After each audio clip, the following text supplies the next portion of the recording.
Well, hello and good evening, everybody. Welcome back to Maconi Entertainment and welcome back to the Friday Night Lights Xfinity Series. This is race number 16 of the 2025 season, coming to you today from Pocono. My name is Ron Mullins. Alongside me in the commentary booth is Marty Zakala.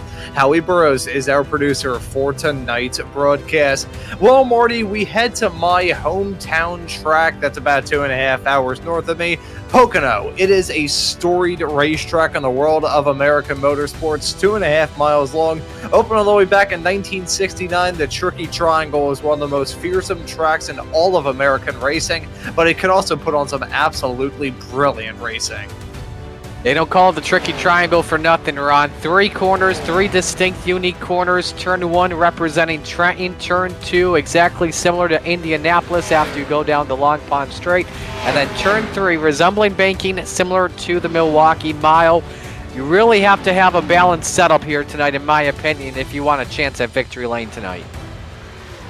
Yeah, setup gotta be huge, and that is perfect timing for us to mention that as we cut to the camera shot coming out of turn number 2. Just saw that car mega sideways coming out of the turn. Here's how it looks, though, coming into this race in terms of the playoffs. Bryson Hixenball at 6 wins already thus far this season. Adam Benefiel, the only other multi-time race winner slot in P2. Daniel Llewellyn, Ryan Strunk, Lucas Hoytsma, and Charles Velasquez Jr. have all punched their tickets into the playoffs. Joseph McWhorter is the highest of the drivers who are currently in on points.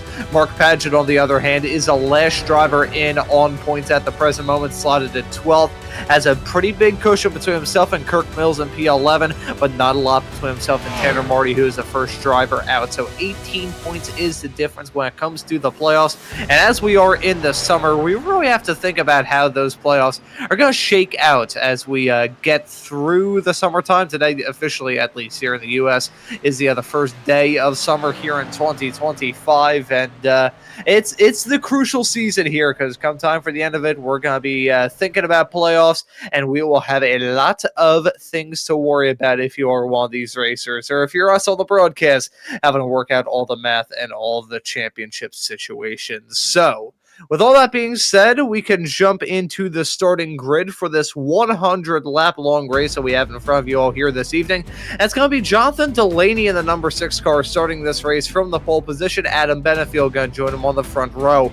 On your second row, it will be your P3 starter and 6-time race winner of Bryson Hixenball. Alongside him will be Cameron Stone.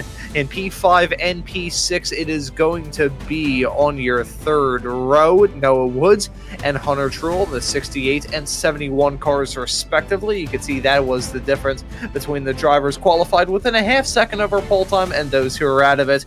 The starting grid continues on with Lars Kenowith starting this race in P number 7.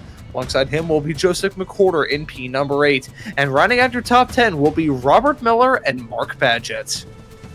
Jim Schofield makes up the inside of row 6, the 47. To his outside, it's Eric Wineland in the 87. Then row 7, Kyle Ammon in car 17. And our full-length Cup Challenge color commentator tomorrow night, every Saturday night, Kirk Mills in the 69. The 8th row, Charles Eaton in the 75 ride. To his outside, it's Dustin Hall in the 1. Row 9, the drivers that did not take time, John Kelly in the 04, Austin Evie in the 03. And rounding out the top 20, Michael Krajcik in the number 3, and Cliff Mullins in car 82.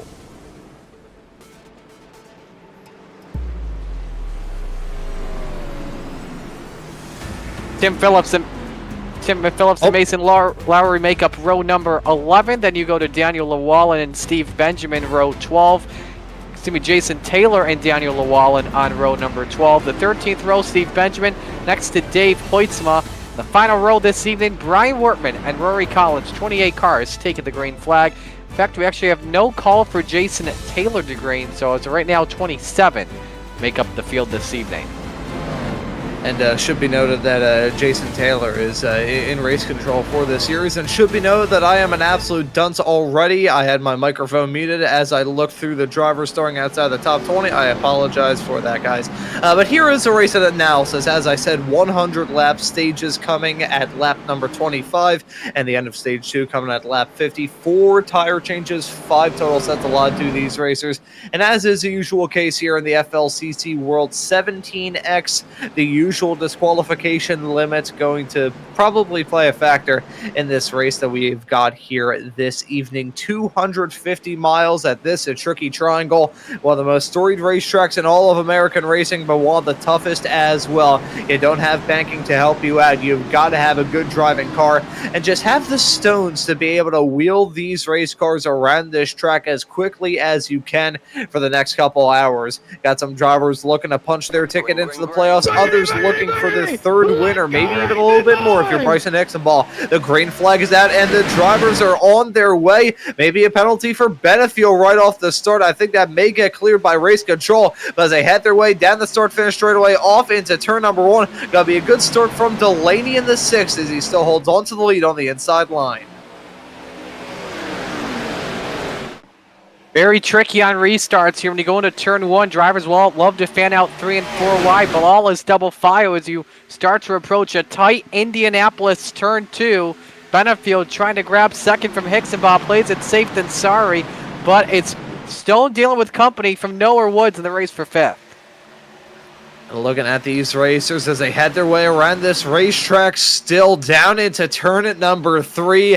Another challenging bend around this racetrack. It's going to be Jonathan Delaney leading lap 1. Bryson Hixenbaugh slotted in P2. Adam Benefield, Lars Kenilworth, and Cameron Stone round out your top 5. So they fan their way out, coming out of turn number 3 onto this massively wide start-finish straightaway. It is synonymous with being a spot where you can go for some moves and try and go for some dives as well. Let's see who's going to be the first. It looks like Chenoweth is going to be the first to go for the dive on Benefield as he jumps his way up into P3 as that was running very wide for True on a big slide corner in the back. Kyle Ammon in the 17. John Kelly 04, yellow lights on. So that will be the first caution of this race coming out just at the start of lap 2. I was going to note that we saw Hunter Truel in the number 71 car slide his way up the track, heading down into the turn. But there's some more drama behind as we follow the 17 going side by side with the sideways Kirk Mills. Yeah, he had one moment where he tried to save it. Second time didn't work. They checked up on the bottom, and you see the 04 John Kelly also involved with nowhere to go. He took a bump off of one other car. We'll take it right on board here with John Kelly. And let's take a look at this. Heading his way down the start-finish straightaway. This was the calm before the storm, although it certainly wasn't the most calm stuff in the world based off the fact they're 2x2 down into turn at number 1. Pretty much at terminal velocity as well, the NASCAR rule. And you can see that big stack up coming at the turn. Brilliant work on the steering wheel. And oh, no, that was so close to avoiding being caught up in that crash, yet so far away. Yeah, just had nowhere to go. Didn't expect the 17 of Ammon to get sideways, but all is good. Do want to mention here in this race as well, fuel window from what we're hearing, just about 30 laps or so. So with the first 2 stages, each 25 laps, drivers won't have to pit under green flag. The chances we'll see a green flag pit stop likely would come around lap 80 with 20 to go or so. But this is a race where I would not be surprised here, Ron, if we see drivers pit before 2 laps to go, because it's a long track, you don't lose a lap under green flag conditions. We saw some truck drivers do that earlier in today's NASCAR race. I wouldn't be surprised if we saw it here again. Man, this is going to sound bad, but I'm going to preface this by saying I've spent most of today doing housework and another part of today broadcasting. Was there actually the truck race later on, earlier on today? There was a truck race. Lane Riggs won today. Corey Heim, no offense to Corey Heim, because I think he's a great talent, but he found another way to lose today. Flat tire coming to the green flag. And after that, Carson Hocevar had the race lead, and guess what happened? Got called for jump in the restart, and so he lost the race. Lane Riggs didn't look back and took the checkered flag. You know, I am sorely disappointed in myself the fact I didn't even realize that there was a truck series. I knew there was a truck series race this weekend at Pocono. I didn't know whether or not they were just having qualifying today, because I did see qualifying went on. I just didn't know today. That a race was going on as well. Yeah, my man Stuart Friesen finished in the 8th spot. Patrick Emmerling, I believe, finished 15th. One one of our other local Western New York guys. I'm from the New York area, so Watkins Glen is my home track. But, man, you got to feel for Corey Heim once again. His luck is just as bad as when it comes to Howie jinxing a green flag run to the end. And if anyone would like Marty's shop on this broadcast, why not write to us at... I still remember that moment will live on in infamy. But I mean, hey, I've pulled off some absolutely foul jinxes over the years. I have absolutely zero room to judge. But I believe we are going to be coming to a restart here in about one lap's time. The lights are not out on the pace car yet. You can see the front of the field is formed up. The rest of the field, on the other hand, is about as broken up as a bag of pop rocks. So really not in a good spot to get a restart going this time by. However, come time for next time, I think we'll be ready to get up and rolling and hope to get into a good swing of things here at Pocono. This is one of those tracks where if you can get into a green flag run, you'll be golden. The real trouble, though, is actually getting into that green flag run in the first place. Yeah, Ron, we did have some drivers decide to pit top off on fuel. Daniel Llewellyn, Dave Hoytsma, Brian Wertman. Amongst the notables. In fact, Wertman coming down pit road to do that once again. But I believe the lights are off. Field is double up. We're coming back to green. If you are watching on Maconi Entertainment, let us know who you're rooting for in the chat, what you want to talk about under yellow, and we'll talk about it under the yellow. And to all of you tuning into this broadcast here on Maconi, we hope you enjoy tonight's broadcast. I think there's going to be a good race. You know, Pocono, it's... As I've said already, it's my hometown track. It's got a lot of history baked into it as well. 3 turns that come from 3 different ends of the old American open wheel racing vanguard when it came to the calendar. You got turn 1, which I believe was modeled after the old Trenton Speedway, which if anyone's ever seen that track, it was bean-shaped. So that was a rather fun one. Turn 2, modeled after, I believe they specified turn 3 at Indy, of all places. Turn 3, even though all of the corners there are pretty much exactly the same, they had to specify turn 3 at Indy, of all the places. And turn number 3 around here at Pocono, modeled after the Milwaukee Mile. So you look at this track, you think of old school American open wheel racing. It's a shame that IndyCar hasn't run here since 2019. There's a YouTuber who has actually made a pretty good documentary talking about the final ever IndyCar race at Pocono back in 2019. And no, it was not the one by County Line Films, and the reason why I specify that is because that was the one I made when I was 18. So coming to this restart here in a couple of moments' time with that nice rib kick to myself notwithstanding, we had a rather hectic start to this race. Let's see if we can go more than about 4 turns as the green flag is back and the drivers back on their way. Delaney getting off to a good restart. The drivers a little bit farther in the back, though, not getting off to a good one, as it looks like Joseph McWhorter trying to make something working in the number 73 car down the inside to 1. Everyone playing it safe than sorry. Nobody fanning out going into turn 1. They just stay double file. Some drivers 3 wide. Benefield, the biggest winner on the restart. Challenge for the lead, though. Chenoweth looking on Delaney. As they head their way down the backstretch off into turn number 2, the second time they're doing it at top speed. Looking good for Delaney. He's got a good race car at the present moment as they nudge and rub a little bit farther in the back. That could have ended in tears with Noah Woods, and I believe the main loser and all that was the 71 of Hunter Truell.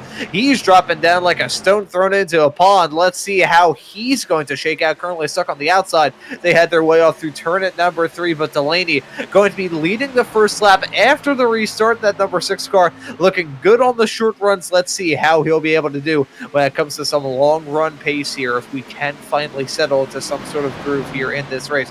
I've had very good luck in recent weeks here from the Friday Night Lights Xfinity Series in terms of a lack of cautions or lack of any major incidents. Here at Pocono, though, as you said, Marty, they call it the tricky triangle for a good reason. Yeah, one of the things we could expect later on here tonight, expect on some of these restarts that we see a lot of cautions, breeding cautions. It's been known for in the past few years for Cup to do that, just because it's typical Pocono Raceway action. Heck, I believe one of the 2 races we had last year had only 24 drivers finishing the race, the fewest in a long time since I believe the 90s. Yeah, I can believe that. Pocono, it's super, super tough for my side of things, just growing up watching this track be a part of the IndyCar calendar and seeing the NASCAR races here as well. It is a car beater. It is super tough running around here. It tests everything. You got to test your brakes, test your turning in. All these corners don't have a lot of banking to help you out, so you just have to rely on grip and grip alone to help you get around this racetrack as quickly as you can. Lars Chenoweth looks like he has a quick race car, is down the inside, off into turn number 2. He's gonna go to jump into the race lead. That's in front of Delaney, but he slides a little bit up midway through the turn. Delaney's still there within striking distance, looking at him. Benefield, the 83 car there. Yeah, Chenoweth slowed up a little bit on corner exit, but now Delaney in a spot you don't want to be at Pocono, up in the 3rd groove right next to the safety barrier. That may cost him big time on corner exit here to Adam Benefield. That's one of my keys coming into today here as well. Ron, is exit speed. You've got to prioritize smooth exits here at this track over an aggressive entry. And considering this series as well, the fact there are limited sets of tires, it's good to take it easy around here, which can be a bit of a cheese grater when it comes to the tires. This version of Pocono that we're running at right now, actually part of the other rescan that they did many, many moons ago. There is a legacy scan of this facility from back in 2008. They completely overhauled it since. They've changed the way the ovals look, and they changed the runoff areas. They even widened and repaved the road course, which is a section of the track that I have my experience running around here at Pocono. And man, I would love to see them put that into the sim one day. They've been promising they would do that for the past, I think, about 7 years, though, so I doubt very highly it will happen. They're focusing on the oval, and we're focusing on the action on the oval right now. As Lars Chenoweth actually ran a little bit wide coming out of turn number 3. I saw some sparks flying as he went against the wall. Now, Marty, do you think that's something these drivers can afford to do too often throughout this stint, or do you think they need to keep those down to an absolute minimum? Be common on corner exit, but you don't want to be heading off of it, obviously, when you go off of like turn 1, for example, because that can lead to calamity. You saw Chenoweth hit a top speed of about 189 going to turn 1. Remember, it's the place with the longest straightaway in all of NASCAR at over 3,700 feet. Just had a change for 3rd, by the way. McWhorter taking it from Benefield. Delaney, though, wants the lead. Yeah, Delaney back on the inside of Chenoweth, heading his way down into turn number 3. The battle last late breakers between these two. Looking good for Delaney as he'll jump into the race lead. Now look at Joseph McWhorter in the number 73 car looking to wield on the inside. But here comes Chenoweth. He got a mighty run on the outside through turn number 3. Down the start finish straight away. He's gonna go looking to jump back into the race lead and get that move done on Delaney. Looks like that'll work out well for him if he can keep the momentum rolling on the low side. Delaney running a little bit wide. He's going to stall last and maybe even lose out on 3rd. They worked pretty well for Delaney, and also at the same time trying to get that slipstream off that 45. But Chenoweth is playing the smart move here, just trying to break the drop amongst both of them so he can hang on and maintain that lead by a couple car lengths. Yeah, at this point in time, Jonathan Delaney is hoping that this won't be the start of something bad for him. We have seen that in the past here in this series. A driver running solidly and smoothly up in the front ends up losing a spot, and that just snowballs out of control from there. Delaney looking to avoid that at all costs. A very good driver here in the FLCC world, and looking to keep this pace that he's showing right now. We are already getting up to the halfway mark of this first stage as they head their way through turn number 2 here in a couple of moments. That will officially mark halfway through this first stage here tonight. It's Lars Chenoweth in the race lead for now. However, Jonathan Delaney there within striking distance. The gap is about about 1/10 of a second. They head their way down into turn number 2. You consider a tenth of a second right now at this point, a car length here throughout this race. But look at this entire field here. Top 9 are just about nose to tail on each other. Then you go back to the battle for 10th. Jim Schofield and Hunter Truex could be for the final stage point here in this opening frame. And a lot of the drivers involved in those battles for the final spot inside the top 10 coming to the end of the stage, they're the ones that are involved in those key championship playoff points and battles. Any point can matter. We've seen it in real life. We'll see it out in the sim here in 2025 as Jim Shoefield looking to try and get a move done on the number 71 of Truel, who gets a little bit sideways midway through turn number 1. And here he's going to go. Jim Shoefield close to the back of it. I thought he wasn't going to go for it, and he did, as McWhorter now trying to make something work on Delaney on the inside to 2. That was very tight there in turn number 2. They both went up the hill. Adam Benefield says, thanks, boys. I'll take a spot away. Trying to grab that bottom step of the podium. He moves through to the 3rd spot. Yeah, that was a very, very nice move as Benefield going to look to follow in suit as well. Jumps his way up into 3rd. Delaney now in a very unfamiliar spot. He thought about maybe pulling back alongside as they came their way out of turn number 3, but Delaney, he's slotted in 4th, and he may start to feel some pressure from Bryson Hicksonball as well. Hicksonball, he is off the back of 2 straight wins here in the Friday Night Lights Xfinity Series, and the last time that happened, there were 2 straight wins that followed for your current P3 runner of Adam Benefield, who was favored after last week as potentially being able to do well here at Pocono. So that 83 car, I think we may have to keep an eye on him throughout this race. Have to see here, Hicksonball's just been completely dominant all season long. Started in the 3rd spot, though. He's faded back to 5th, so just playing her a little safe than sorry for right now at the moment. Meanwhile, behind them, Mark Paget has some company from Robert Miller in the 15. That's the battle for the 7th spot as we tick off 14 laps here at Pocono. 11 to go in the stage. McWhorter looking for the lead here. I think Joseph McWhorter, he is really feeling racy at the present moment, not going for the move down into turn number 1, but that gap is very close between himself and Lars Kenilworth, and he's going to try and get that run on the number 45. It gets a little bit sideways coming out of turn number 1. Here comes McWhorter on that inside, the driver of the number 73 car, looking to jump into the race lead down the inside into turn number 2, gets a little bit sideways midway through tunnel turn, and here comes Kenilworth fighting back to the inside line. Gonna be a swap-a-roo midway through this racetrack, and here he comes down into turn at number 3. McWhorter looking to hold it on his own. Delaney up against the fence, and here we see these racers side by side, nearly coming to blows midway through the turn. Kenilworth and McWhorter battling tooth and nail still. Yeah, McWhorter got the lead there at the start-finish line. This is, I believe as well, when it comes to the straightaways, you really want to have the side draft to your advantage. It's very key. That's one of the reasons why Ryan Blaney won Pocono back in 2017. Oh boy, that was nearly contact and disaster between the number 73 of McWhorter and the 83 of Adam Benefield. Benefield now looking to get involved in this battle. He may try and take it from Chenoweth down into turn number 2. Here we go between these racers side by side on corner exit. Chenoweth taking a shallow approach on the exit of the turn. Benefield gonna lose at some momentum, still gonna be on his inside down into turn at number 3. McWhorter, he's trying to get involved in this battle, but now he's got the pressure from Hicksonball, the number 63, right behind. The 45 of Chenoweth looking to extend in front of the number 83. As oh, look at that. That's Delaney getting back involved in all this and giving a bump scoot and a boogie down to Bryson Hicksonball, giving him a bump draft down the start-finish straightaway. Nearly ended in tears as Benefield going to potentially clear Chenoweth coming out of the turn. Yes, he does. That's now Adam Benefield in the race lead. Chenoweth in P2. McWhorter looking to maybe make something work. Boy, they may go side by side once again here in turn number 2. Big bump drop from McWhorter and a big send from Chenoweth. How they kept it side by side last lap here is Chenoweth got a little bit too deep there into turn 2. Benefield counter back is just incredible because if you miss turn 2 here, you're out of the groove pretty much. Ask any driver that slapped the wall here.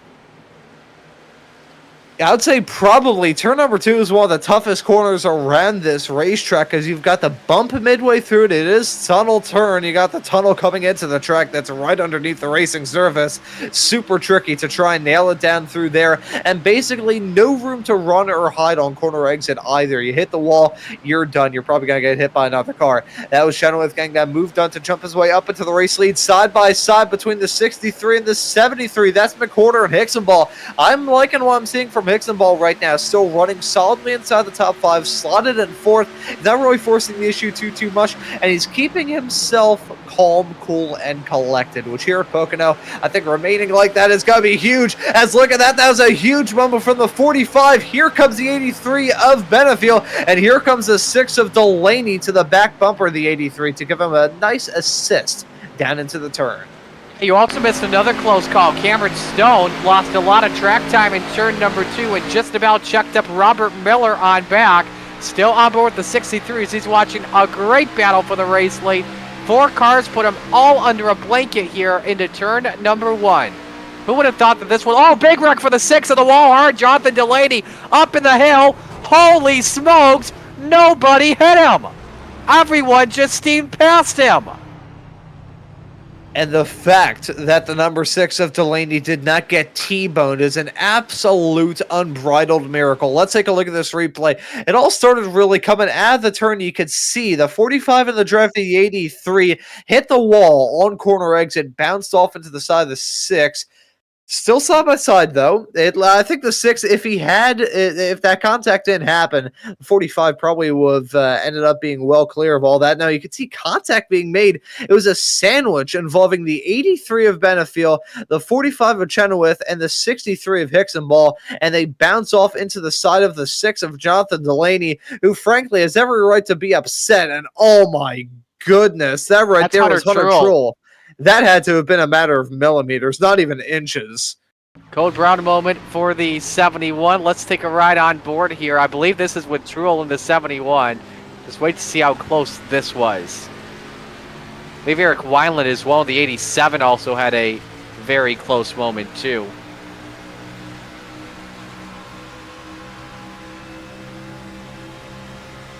Can't even see that he's in the wall until right there.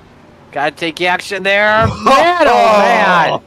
I would love to just see the like an actual face cam of him right when he missed that. I feel like the one facial expression that he would have would just be shriveled up in pure unbridled horror, seeing that car go up the track as he had to shoot down the track off into the banking. I mean, this is going to be a terrible joke. I apologize in advance. If we did have a webcam on Hunter Trull, I'm very happy if that webcam did not have smell-o-vision, because I'm sure it would not be pleasant. Doesn't need to change his tires because he didn't have a big slide. However, we'll probably need a change of pants after that. My, oh my. But one thing to raise here, Marty, now that we're at lap 20, the fuel stints we're expecting to be about 30 laps here at Pocono today. If these drivers come into the pits, it will be close, but they would be able to make it to the end of stage number 2 if they wanted to. Leaders are faking this one, staying out. I'm looking to see if some drivers come in. Yeah, I'm not surprised. Dustin Hall, leading a bunch of drivers come in with fuel windows and stage lengths. I would not have been surprised if someone decided to undercut the leaders so they can jump through them and get the lead to begin stage 2, because Pocono's long laps from time to time can sometimes exaggerate pit delta gains.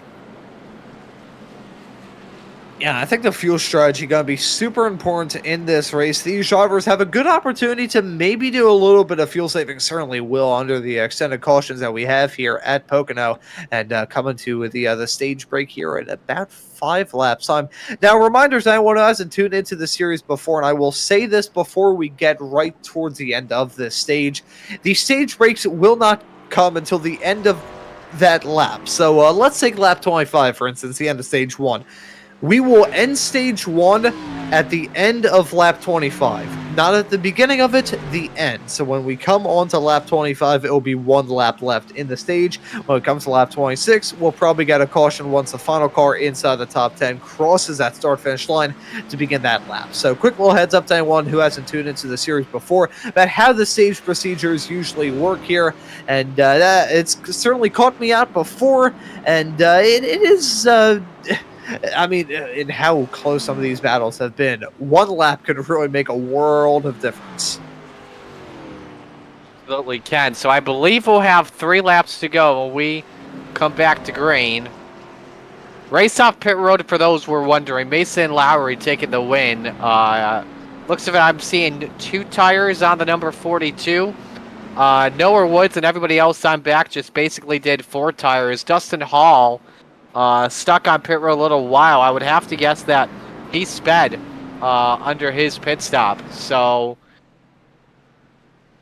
nope, no black flag actually. So, nope, all was good. So, keep an eye on those drivers that pitted, like Lowry, Woods, and Mullins on back, because it's just a classic Pocono move here. You skip the stage points, pit a couple laps early, and then cycle to the lead when the rest pit under yellow, because sometimes track position can be key. However, though, with the fixed setups we're seeing right now, with how tight the drivers are racing, it may not. Who knows? Yeah, with how competitive this field is, we are going to be seeing these drivers try and take advantage of any sort of spot they can get. To try and find some time where there really isn't any. You can compare it to, I don't know, drawing blood out of stone, for instance. Just trying to figure out any sort of way that he can get pace out of a condition like this. And speaking of Stone, Cameron Stone will be restarting this race in P6. That was such a terrible transition, but I had to take advantage of that. I am sorely disappointed in myself, and I will swiftly and abruptly move on. But I had a better feel on Lars Chenoweth. They're going to be completing your front row come time for this restart here in a couple of moments' time. Rather interesting cases are the both of those racers. Chenoweth, he's here to fight, but I think that number 83 car of Adam Benefiel, he wants that 3rd win here tonight. And thank you, Howie, for the note on Cameron Stone. By the way, speaking of Pocono, got some big news. The Cup race Sunday, once again, a sellout. Yeah, that's absolutely fantastic news. The area of Pocono, I gotta say, I spent a lot of my karting days going to races up at Pocono on the infield, and I absolutely adore it up there. It's a 2.5-hour drive from where I am in the city of Philadelphia. Some of the people around there absolutely fantastic. Some of the food around there is fantastic. If anyone ever goes to Pocono, stop off by Murphy's Loft. They're not paying me to say that. They have some of the best cheesesteaks I've ever had, and that's fresh coming from me since I'm from Philly. The green flag is back out. The driver's back on their way. It's a pretty good restart there from Benefiel. That's a wild dip down to the inside. Not sure who that is. That's Kirk Mills. You can see from the Maconi Entertainment logo trying to catch our eye as he heads his way down that start-finish stretch off into turn number 1. As that was a big hit into the outside wall. That was Mason Lowry. That was one of the drivers that pitted, as well as Austin Evie. That's one thing that can bite you in the dust. That's a big risk because there's not a lot of room to dodge these wrecks, and unfortunately that was the case here as you watch the replay. Lowry in the 42, Evie in the 3. And they're just about 3 wide, trying to dodge the slower 53 of Steve Benjamin, and sideways they got, and a head-on hit for Lowry that will cost him some time in the pits even more. Yeah, that is not going to play well at all for those racers. It nearly ended in disaster for Lars Chenoweth. It still kind of did, but it could have been so much worse if that race continued on. Dropped down to P4 by the time that restart came out. And here are your Unofficial official stage results. Yeah, the stage has now been called since we won't be able to get restarted by the end of lap 25. So it's going to be Adam Benefield taking a stage win, his old arch rival, as as the two kind of flared up during the TMZ-ish bits of last week's show. Right behind in P2, Joseph McWhorter will round out your top three at the end of that stage. Solis Chenoweth will be slotted in fourth in front of Mark Padgett in the O2 car in P5, Cameron Stone in sixth, Robert Miller in seventh, Jim Shoefield in P8, Eric Weinland in ninth, and Hunter Truel completes your top 10 at the end of the stage. Some pretty good points hauls for those racers, as here we go, Marty, the first cycle of pit stops. Yeah, we'll see if anyone cycles through to the race lead that pitted on lap number 20, and from the looks of it, I believe 15th on back, Noah Woods should have the lead when we come back to green alongside Dustin Hall. And yes, they do cycle through. But yes, pit stops underway. 4 tires and fuel is the play without question. As we see these drivers up on their jacks, stopped in their pit stall. Who's going to be the first to get out? Who's going to get the jump? Who's going to have that momentum coming out of the turn? Look at that. That's already the drivers at the front of the field up and rolling. That was very quick, though, from the number 73, Joseph McWhorter. I believe he exited out in P2 right behind Adam Benefield, but that was super close. Yeah, Benefield taking advantage of pit stall number 1, taking the win there on the race off.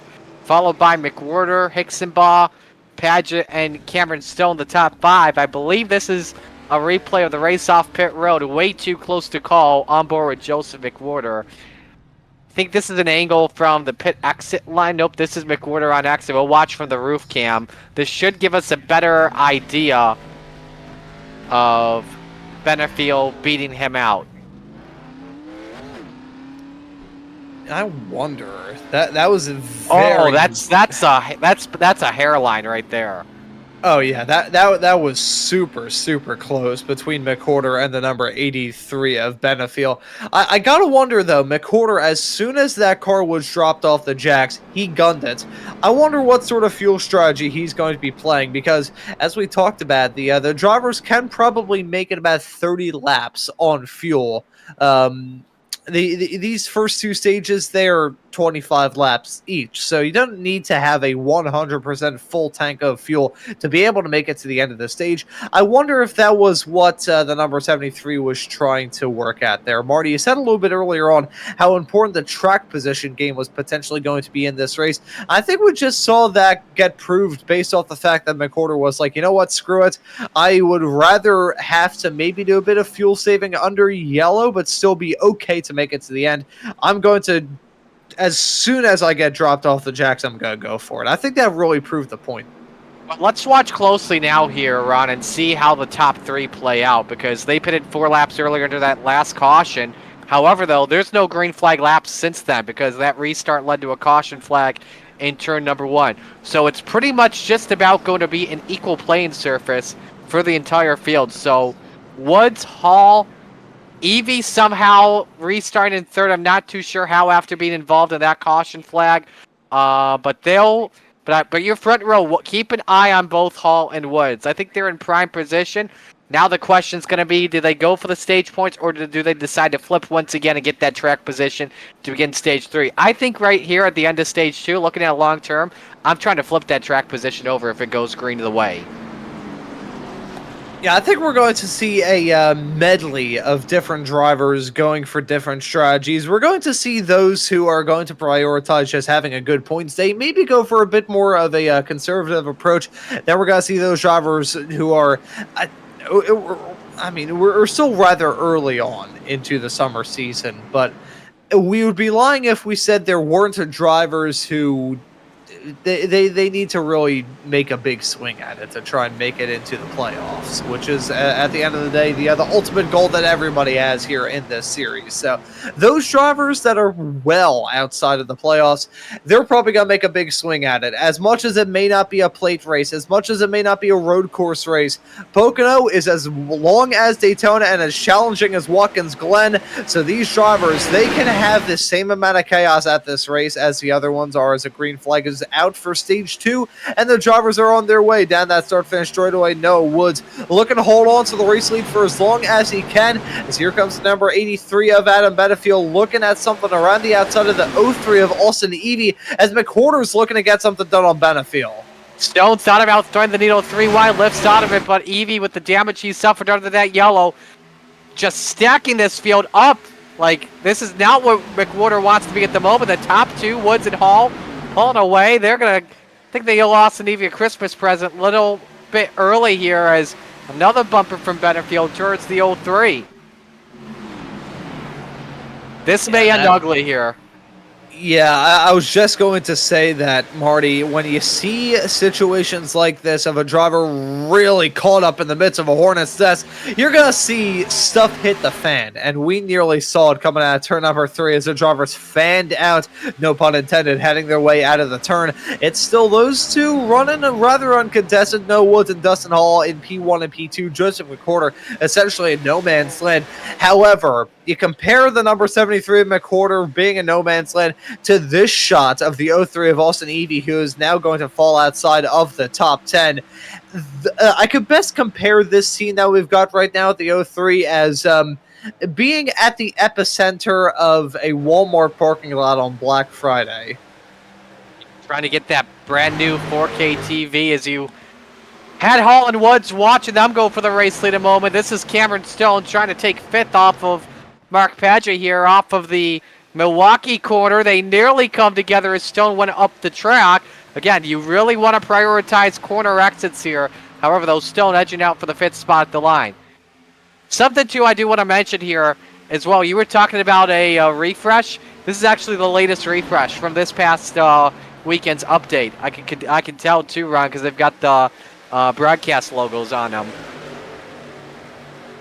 Yeah, I was going to say the old version of Pocono here on iRacing, the asphalt was much fresher. Much fresher looking, I should say, and just much fresher, period. You can see McWhorter slightly lighter toned as here we go. That's McWhorter trying to get a move done on the number 1 of Dustin Hall. That would be a move for P2 in this race. I think Joseph McWhorter is here to fight as well as he gets that move done down the inside into turn number 3. That was a slick move, but it was effective.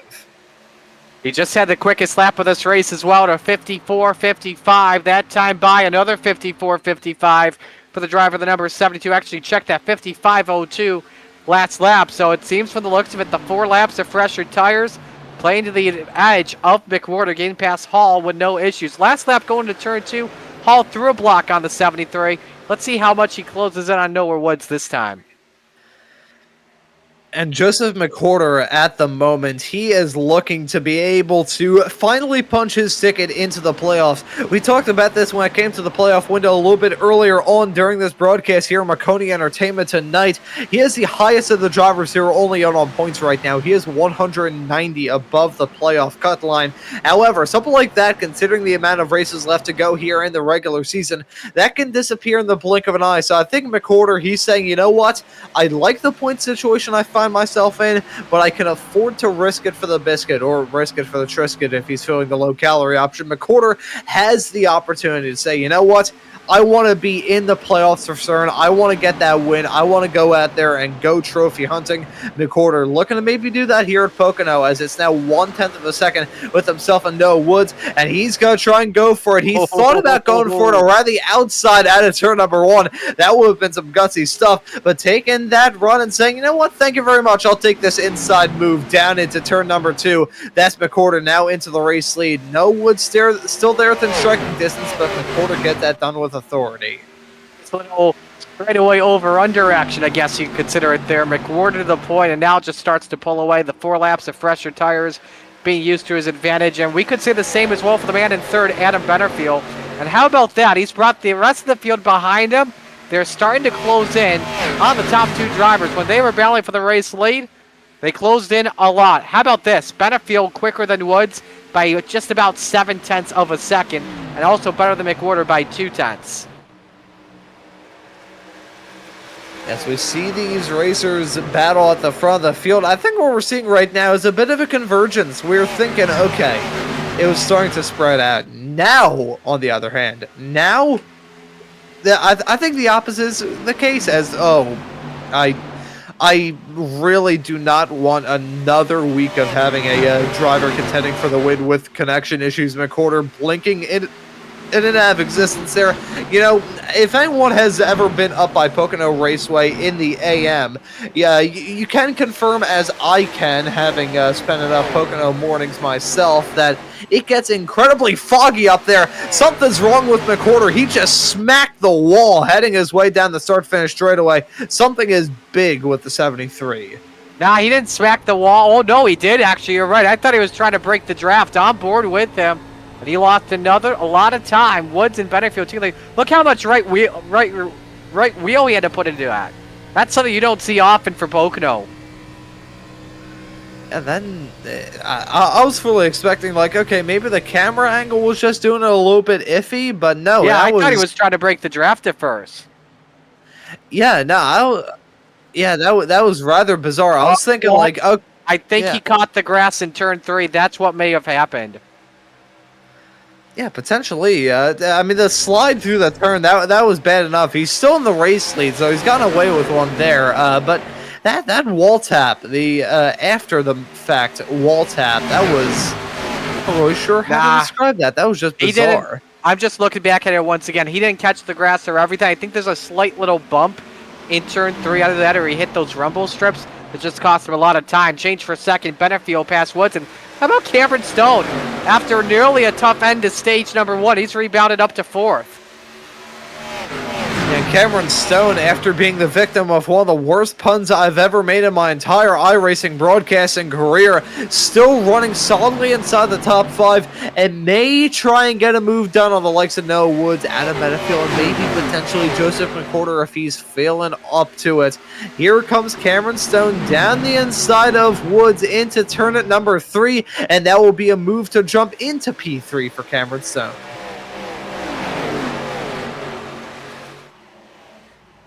Too sure the adjustments that Stone made in that 52nd, but they're always critical because of this layout. Do you want it good in one corner, or do you want it better in a specific corner? I don't know if he made either an air pressure adjustment, a wedge, track bar, or whatever it was, but it's working out pretty good. It's working pretty all right for him right now as he's side by side. That's Woods and Cameron Stone heading their way down the back stretch, and nearly 3 wide action right behind, involving the number 71, the number 1, and the 02. That was Truel, Paget, and Hall battling tooth and nail, as it's still a tooth and nail battle involving the number 57 of Cameron Stone and the number 68 of Noah Woods. Let's see if any more drivers will get involved in this, as they're 2 by 2 with Wineland and Robert Miller starting to fight right behind as well. And ooh, just a slight move up there. Almost put Woods in the wall because of that. Wonder where Robert Miller's going to go take advantage of this. Just had something to develop. Lars Chenoweth has brought the 45 onto pit road. And it sounds like he may have damage on that ride from the yellow that took out Jonathan Delaney earlier on. Yeah, and that is still a big kick in the shins regardless. That's gotta be tough stuff for Chenoweth, looking oh so quick in this race. But a pit stop like that, unless there was a very conveniently timed yellow, that will just about bury your afternoon here at Pocono. It is a pretty good battle that we've got going on at the front of the field. McWhorter and Benefield, they're about 0.2 of a second between each other, as we're hearing that Lars Chenoweth has decided just to call it a day, along with the number 6 of Jonathan Delaney, who was part of that drama. Both of those drivers probably going to be leaving it here at Pocono wishing their evenings went a hell of a lot better than they did.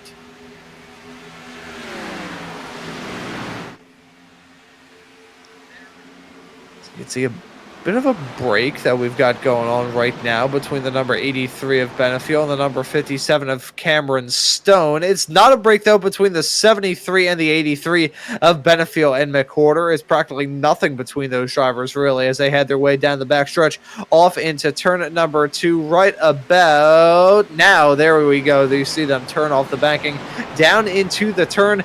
Keep that momentum up and rolling in these race cars. It's going to be super important. This track may not be a drafting one in the context of a Atlanta that we'll be visiting, We'll be visiting that next week. I nearly said in the next few weeks. We'll be visiting that in exactly 1 week, I believe, here from the other Friday Night Lights Xfinity Series. But it may not be a draft track in the sense of a plate race. However, the draft is still super strong. Steve McWhorter trying to break the draft to Bennerfield. Obviously, the draft here can be very key if you're up close to somebody. We'll see how this can work for the driver of the 83. Closes up on that spoiler for the race lead as they head down the Long Pond Straight. They had their way out of the turn with some side-by-side racing going on a little bit farther in the back, involving Hunter Truel in the number 71. Hunter Truel, a rather intriguing driver to follow here in the Friday Night Lights Xfinity Series. Very good racer. Properly good. He gets those good results, and he just has a quick car week after week as well. We always see that number 71 car battling in these races. It really doesn't matter what track we see him running at either. He's usually in the discussion for the win. Was the two-time Dash for Cash winner a little bit earlier on this season at Talladega and Texas, albeit those two races ended in a P11 and a P4 respectively. Yet to go to victory lanes at number 71 of Hunter Truel. However, he just has that pace and he has that feeling about him whereby I feel like that win is coming up on the horizon. He'll do up for one here. I think at this point here, yes, run your own race. If he believes he's faster than Joseph McWhorter, try and maybe set up on the exit of turn number 3, perhaps. If you get a good run off turn 3, you tuck right in behind McWhorter, and you're going to pull right up to their bumper, possibly before turn 1. That, in Pocono, this could be classic slingshot territory. Watching Truel just a bunch of laps after had that close call with Delaney where nearly took himself out. Truel up with a 6th spot. Just past Nowhere Woods for that 6th spot. The driver of the 68's been starting to fade alongside Dustin Hall after trying to stay out after stage 1. We've got 11 laps to go here in stage 2, so I don't know if they're going to go for that same strategy or if they got a chance at points here on the line possibly. And we are getting into crunch time here in the second stage. Only 10 laps left to go. And I don't mean to jinx this, but unlike stage 1, this has been rather without interruption. We had a bit of drama right at the start of this stage, but outside of that, it has been very smooth up to this point here for stage number 2 at Pocono. I think these drivers slowly getting a grips to the conditions here at this racetrack, getting used to the newer artwork. This is not a rescan of the track, just to be super clear, but this track definitely is one that has aged ever since iRacing did their latest scan of this facility. But regardless, it is a track that is still evolving, and these drivers are getting used to as well. Track conditions also looking pretty good at the moment, with track temperatures around 99 degrees Fahrenheit. Bit on the hot end, it must be said, but I'm not sure about you, Marty. I have certainly seen worse. No, it's a slick track here today at Pocono, without question. This track, though, was repaved back in, I believe it was 2012, or if not 2011. They did all that great work to the facility to make it not just better to race on, but also safer to race to at the same time. If you remember those wild crashes they had back in 2010. But yeah, focus still on this race for the lead. Bennerfield just staying right there up on McWhorter for the top spot. Clean air, though, at the same time, can be your best friend at a track like Pocono. Oh, that it absolutely can. If you play that patient waiting game, you're going to come out of this race smelling like a bed of roses. If you let a race like this really start to eat away at you mentally, that will be when you're in some trouble. And I think doing well here at Pocono is all about that balancing act. You want to be able to manage the fact that, okay, this is the long race, I need to be patient and be calm, but not get demoralized either. At the end of the day, regardless of what may happen to you in a race, if you still have that motivation and you aren't demoralized, anything can happen. Once you start to get a bit demoralized, that's when things really start to hit. I think McWhorter had a tough exit off for turn 2 compared to Bennerfield. The 83 has a good chance to strike here, but decides to play it smart and maybe stay patient there in turn 3. I want to see how he sets up the exit here. Ooh, but Bennerfield a little bit of a tougher exit, though, compared to the race leader. I think McWhorter should have taken. I think Bennerfield should have maybe taken a look there, as I see some lap traffic that we're starting to approach here. believe that is John Kelly in the 04 would be the first driver should they get to him before lap 50. And you know, as challenging as Pocono is, you throw some lap traffic into the mix there as well, then you've got a real crap storm of a scenario for these racers. So I think McWhorter and Benefiel, they are certainly dreading seeing that lap car slowly but surely hove into view. They will have to deal with them at some point, though. And when that happens, it's not about how best you go about it. It's who gets through it the least terribly. Trying to get some lap cars done here at Pocono, it's like trying to pull teeth. You saw there Phillips trying to look underneath on Dave Hoytsma. That's the race for 16th on your screen. However, though, Phillips knew he would not have been able to make the corner, so he let Dave Hoytsma have it on corner entry. But 79 able to outdrive the 27. Back to the race up front here as we've got 7, if not 6 laps to go here in the stage. Now we're watching Truex. This is the battle for 6th on the track. Truex driving it in there in turn 1, getting that slipstream to his advantage, and he's up to 6th. And trying to keep the momentum rolling here in this race is the driver, the number 71 car. Talked about him a little bit earlier on. Very good driver here in the Friday Night Lights series.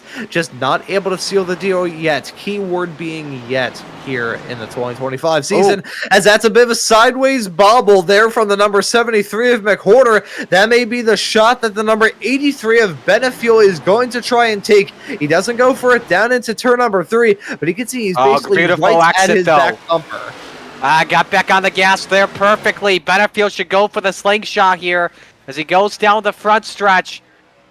Oh, I'm surprised he's not going for it here, though. I don't know if he doesn't have the speed to set things up there.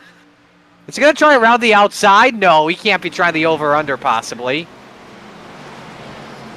You can still see him very close to that yellow line. Gets a little bit of a wiggle on, heading his way out of the turn. He avoids the barrier, albeit just barely, as we look at these racers still running around this racetrack at just about terminal velocity. Riding on board with Benefiel down into turn at number 2. You can see the flames spitting out the exhaust of the number 73 of McWhorter, and you can see the pace that these two racers have been setting as well. Benefiel has been consistently quick. McWhorter still blinking in and out of existence, so those UFO encounters clearly have not stopped here at Pocono. But I think Benefiel, as glitchy as McWhorter may be, he may still be able to get this move done before the end of the stage. Yeah, McWhorter's ping gets as high as 108, so not really too big of an issue for right now, as we've got actually 5 laps to go here in stage number 2. Now this gets interesting. How do you set this up? You got Benefiel trying to do the over-under, but I feel like McWhorter's best corner so far in this race today is turn number 1. Benefiel shines really well as turn 2, but turn 3 not really the best passing zone. So turn 3 really a neutral corner for the top 2. So we'll have to see who gets the advantage there on that side. But now we also start to look at, remember, pits close on lap 49. When there's 2 laps to go in stage 2. Do we see someone try to flip the stage like we saw Noah Woods and Dustin Hall do? Noah Woods currently right in 7th. That would give him 4 stage points at the moment. If I'm Dustin Hall, he's the first one outside the top 10. I like the move. Try and go for it, because we know Dustin Hall is always fast in this league. Yeah, he is a very good racer, so let's see what the driver of the number 1 car can do from P number 11 right now, P11. Just barely outside the top 10, about a half a second as a gap to himself and Bryson Nixonball for him to be able to break his way off into it. But again, something like that is a lot easier said than done. Running on board with McWhorter, he heads his way out of turn number 1 for one of the last times here in stage number 2. Coming to the end of it in about 3.5 laps time. Again, folks, we will not see that stage break yellow come out until the end of lap 50, not the start of lap 50. It is the end of lap 50 and the start of lap 51 to end this 25 lap long stage. McWhorter still running strong. The quickest transmission this side of the equator as he briefly popped into reverse as he got abducted by a UFO there and slowed down from about 170 to 0. But here we go. Nobody amongst the front of the field decided to come in. That's not a bad strategy there for the top 10. Robert Miller going for it unless he messed up his quarter exit there. That's going to be close to see if he was caught speed on pit road or not, but he's going to try and flip this strategy now. Black flag for Robert Miller, so that may not be the case, as he'll be held on pit road for a lot longer, if not a speeding penalty. Let's ride on board with the 15. He got sideways off for turn 3. Look how close he got to the attenuator, though. Oh, if So- he was a matter of 5 feet farther down the racetrack when he lost it, I think that probably would have been a flip when he hit those sand barrels. You know, we've seen drivers have close calls like that. You look back to 10 years ago, Jeff Burton had an issue like that in practice. Casey Kane had it early in the race. Wow. That was almost like Kurt Busch 20 years ago. Yeah, well, I saw that. I was getting flashbacks to Casey Kane when he hit the pit wall back in, I believe it was 2015. He was running the 10 years Hendrick ago at the time. Yeah, that's exactly what I thought of. And fun fact for all of you, well, not so fun fact considering the situation, they actually extended the inside pit wall as a result of all of that. That exit at turn number 3 is notoriously tough. I remember Ryan Hunter-Reay in an IndyCar qualifying session back in, I believe it was either 2016 or 2017, had a double whammy coming out of the turn. Turn 3, I mean, okay, this is a double-edged sort of a question, because I was going to say, turn 3 probably the toughest corner around this racetrack, but so is turn number 2, and turn 1's pretty tough as well. There is no easy corner around here, is there? All right, so we're coming to the white flag here in stage 2. Let's get away from that. White flag in stage 2, McWhorter leading. Dustin Hall now in a spot where he could finish with a stage point at least in 10th. Up about 6/10 or so on Kyle Amon. We're looking to pick up a playoff point here towards the postseason, so we'll just have to see what happens. But the field just about spread out for right now in this run here in stage 2. And it looks like it'll just be a 2-horse race for the end of this stage. A 2-horse race for stage 2's win. McWhorter in front of Benefiel, heading their way down the back straightaway for the last time in this stage. McWhorter looking good with a 4/10 of a second gap between himself and Benefiel. No other cars really going to get involved in this tussle, and I don't think Benefiel has enough. Scrapes the wall a little bit coming out of turn number 2, and he has to dip down to the apron, so you can see that gap ballooning out. Looking very good for the number 73 of Joseph McWhorter as he comes his way out of turn number 3. He will win stage number 2 here at Pocono. Adam Benefiel going to finish right behind, within striking distance at the end of the second to last lap of this stage, but at the end of the stage entirely drops down as a result of that bit of wall contact coming out of the final turn, as it's McWhorter in front of Benefiel, in front of Eric Wineland in the number 87 car. Mark Patrick will finish in 4th in front of Cameron Stone in P5. Hunter Truel on a nice recovery drive will finish this stage in P6. Noah Woods in 7th. Jim Shoefield in P8. Bryson Exenball, the 6-time race winner up to this point here in this season, will finish this race in P9 in front of Dustin Hall, rounding out your top 10. So that's how it looks like at the end of stage number 2. At the end of the first half of this race here at Pocono, a first half that's been chock full of action. Oh, without question. You've seen a lot going on there. Your jinx didn't work. Thank the heavens there, Ron. As we went green to stage checkered in stage 2, as we'll have pit stops coming up in just a moment. I think before we have those pit stops come, I think we're going to potentially take a quick little commercial break halfway through this race here for race number 16 of the Friday Night Lights Xfinity Series here at Pocono. Still have a heck of this race left to go, so stay tuned here, folks.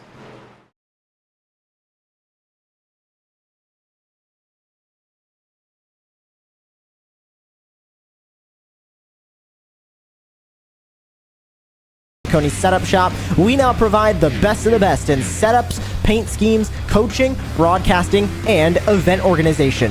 With cars across all 4 license classes, we have what you need to hit the track with confidence.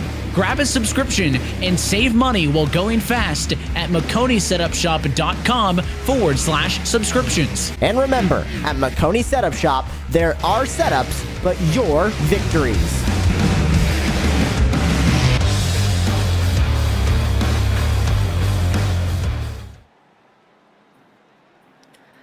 The The pit stops are about to begin here at Pocono for race number 16 of the Friday Night Lights Xfinity Series here on Maconi Entertainment. Happy to have all of you here as company for tonight's show. It's myself, Ron Mons, and Marty Zacala with you here on the comms tonight, with Howie Burrows working on the cameras and the graphics in the virtual production hauler. Our cameras are locked on pit lane as all of these drivers going to be heading their way into the pit.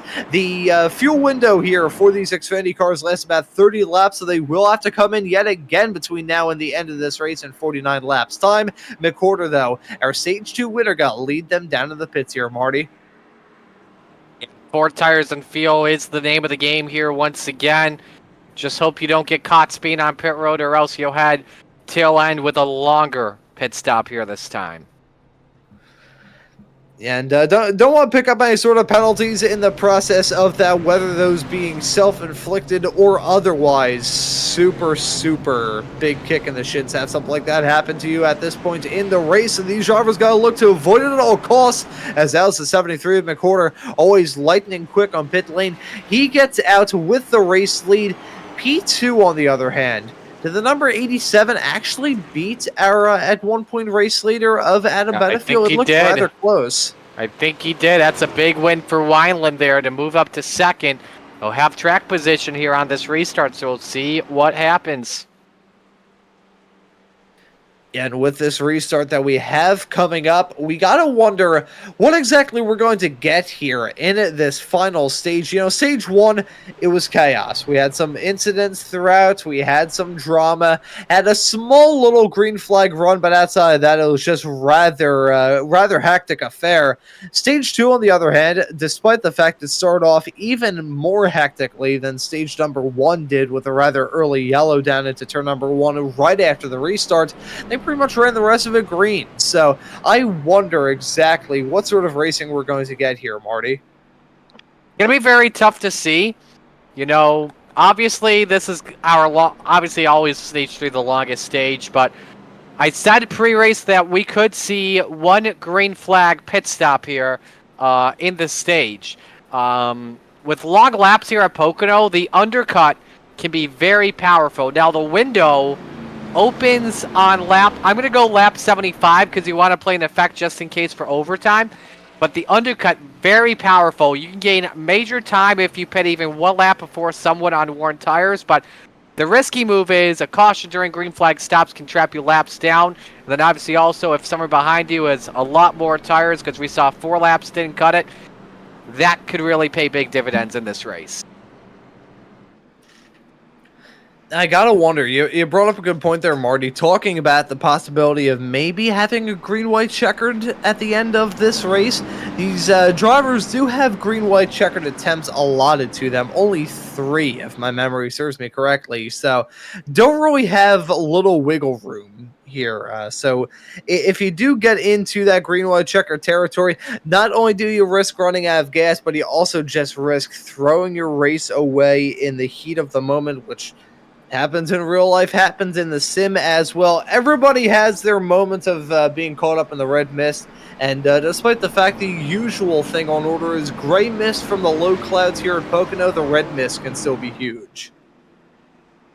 Yeah, who knows what is going to happen as well. But when I look back at the pit stop situation, if this stays green, this is basically a chess match. You want to come in early compared to the leader, but you don't want to come in too early, or else that could definitely mess you up. And as we see these racers head their way around turn number 3, about to get the final stage of racing action here for race number 16 of the Friday Night Lights Xfinity Series at Pocono.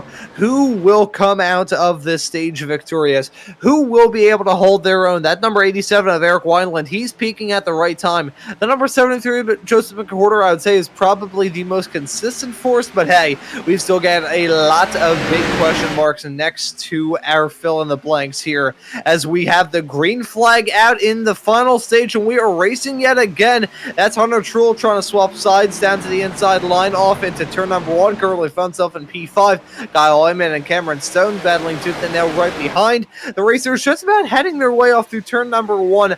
Mostly either single file or side by side. Had some 3 wide and maybe a little bit 4 wide action farther in the back. But outside that, it has been a rather tame one. Yeah, it was a horrible restart that Weiland had. That cost him a spot down to 3rd, and he's lucky he didn't lose 2 or 3 there to Padgett and Truel, but they're stacked up from 4th on back. Drivers trying to see if they can make a run going into turn number 3. We'll just have to see. There you go, 68, Noah Woods looking on Stone. That's the battle for 7th on the track. And look at them heading their way out of turn number 3. Who's going to be able to get that run heading down the backstretch off into turn number 1? We haven't seen some 3 and 4 wide action in quite some time. Have a feeling we're probably going to see it here in the final stage. That's when these drivers are going to turn up the wick and really give us some stuff to... I would say probably the best way to describe it. These drivers are going to give us some stuff to blow our vocal cords out over.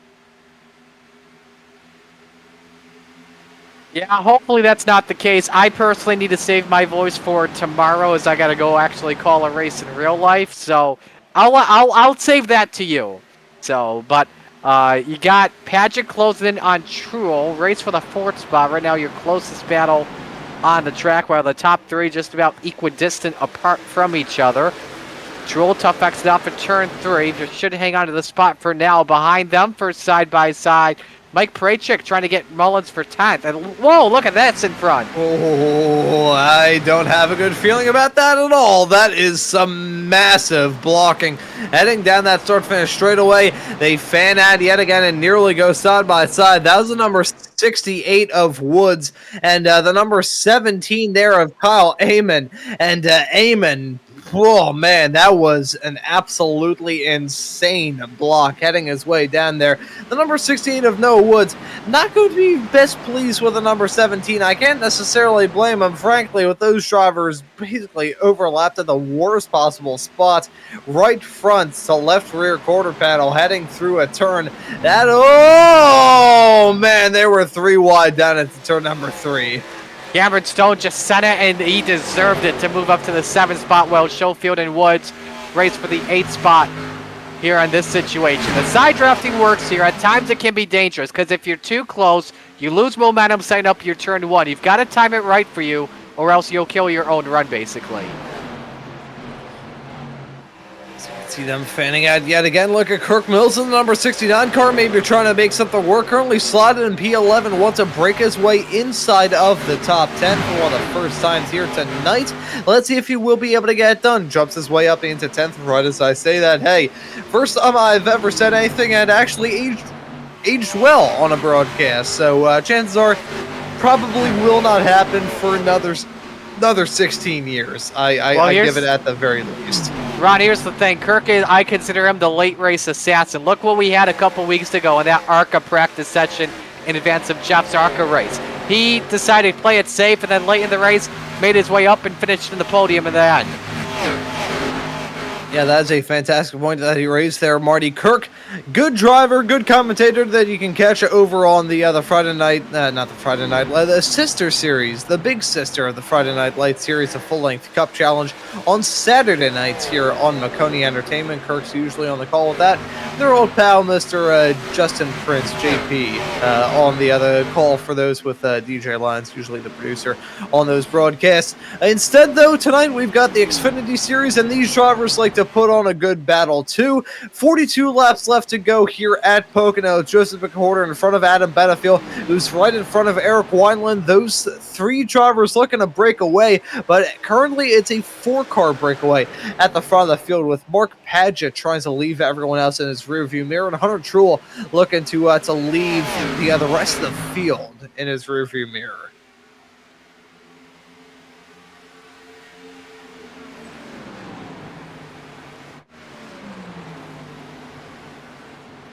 You got Benefield starting to close in on McWhorter for the race lead. Gap a car length and a half going down the Long Pond Straight.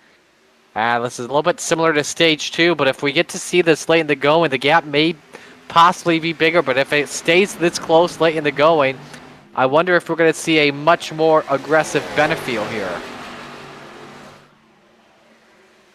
Yeah, and as I said a little bit earlier on this broadcast, Adam Benefiel, he has 2 wins up to this point in this season, so he is solidly locked into the playoffs. But when you think of a driver like Adam Benefiel, he is thirsty to get win number 3. And the last time that he was able to go into victory lane and won these races was all the way back at Darlington. So it has been quite a long time since the number 83 car of Adam Benefiel was able to cross that start-finish line in first and take a win here in the Friday Night Lights Xfinity Series. If anyone's going to be on man on a mission, it's probably got to be him. Just behind them, though, Jim Schofield underneath Kyle Ammon for the 7th spot. And boy, Ammon nearly forced him underneath the yellow line of that apron in turn number 1. Now, correct me if I'm wrong, but I'm pretty sure we talked about Ammon underneath the yellow earlier, right? Hang on, let's look at a replay here. Watch this bold move by the 47 to Schofield, or actually, no, this may be another pass. Nope, this is Schofield and Ammon. Sometimes the bloom can be tough to look at. Oh, Ammon just got sideways, a little bit tight in the entry of turn 1. Schofield taking advantage of it. Yeah, one main way that people get past each other here at Pocono is just taking advantage of each other's mistakes. Again, they call it the tricky triangle for a very, very good reason. Once your competitors screw up, then you can say, you know what, I thank you for that. I thank you for that, and I grab it in my hands with open arms. And that's exactly how you can get some moves done here, the easy way at Pocono. The hard way, you may need to rattle someone cage a little bit, and if you're Jeremy Mayfield back in the day, you're going to get a strict talking to from Dale Earnhardt. But hey, it's all part of racing. Pocono is a racy track. It's not like a Daytona where you're just seeing everyone go side by side for about 3 hours straight. No, this is a old school racetrack. You have to really test yourself and your machine to compete well around here.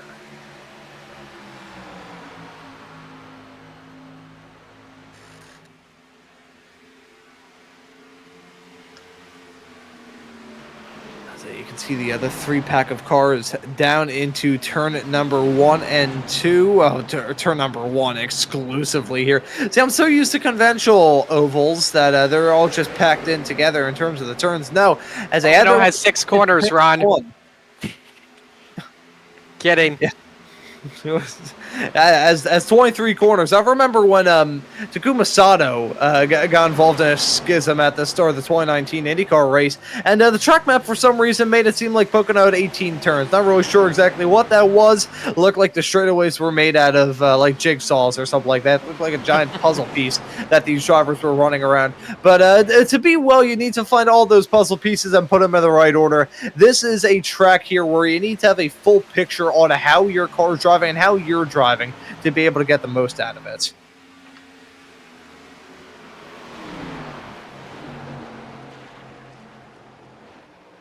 You're watching Benefiel up on McWhorter off of 1. And again, I've been saying this throughout the night. McWhorter, good in turn 1. Benefiel, good in turn 2.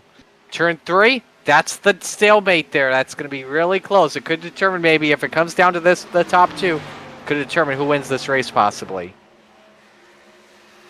And I certainly won't rule that out. It is such a tough corner to nail down. If you can master the line through here, you're going to be smelling like a bed of roses. If you can't do that, you're going to be smelling like a bucket of horse manure. And I say that as someone like me, very good reason why I'm behind the microphone instead of behind the wheel. I can't really figure out a race car as well as these drivers can. But hey, that's how they make their money. I make my money talking about these racers putting on a good show for us, as that was a slide from the 17 of Eamon. Heading his way through turn number 3, Kirk Mills looking right behind him in P8. Maybe going to try and size up an opportunity to get an overtake done. One driver, though, involved in this pack that you can see who, ever since the first pit cycle, has just dropped down like a rock when it comes to pace. It's the number 63 of Bryson Hicksonball. Very rare for us to say this, but Hicksonball, he has not shown anything flashy at all here tonight. Yeah, I was thinking the same thing too, Ron. It's been tough to see the 63 ever since he was running up near the top 3, challenging for the lead. In stage 1, he's just been quiet. I wonder if he's been saving his stuff for last, possibly. But nevertheless, I think in this race he'll have to get a yellow. If not, maybe try and use the undercut pit a lap or 2 earlier compared to the top 2 when that window opens with around 25, 27 laps to go or something like that, but he may possibly take advantage of Schofield and Mills in the battle for this 8th position.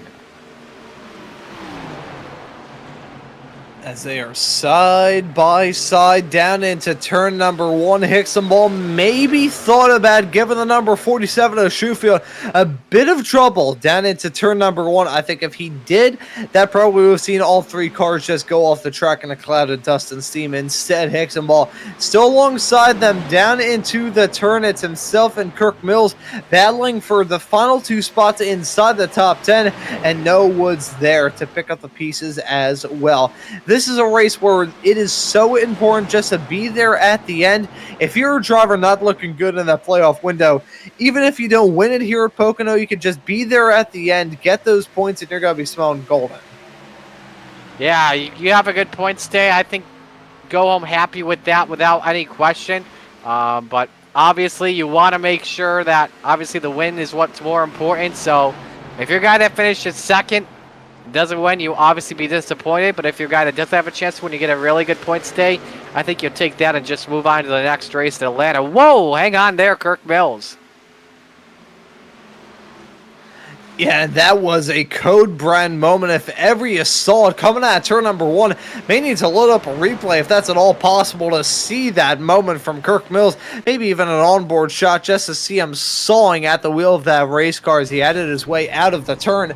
Let's cut on board with him, heading his way, riding on board with his helmet cam, I believe, as well, and gets a little bit of a sideways snap midway through the turn. Looking good there. Oh, what in the... yeah, you know what I wonder if he missed his shift for a moment off of turn 1, because Pocono is known for in turn 1 you're downshifting from 4th to 3rd at some points. I wonder if he was going up to the 4th gear, because I saw the tech, I saw the needle move up and down a lot. I wonder if he may have missed his shift or had too much revs going into 4th gear where caught the car sideways a little bit. But for the lead, Benefield in turn 2, his preferred corner. Oh boy! That could have ended in tears. It's still side-by-side, door-to-door action down into turn number 3.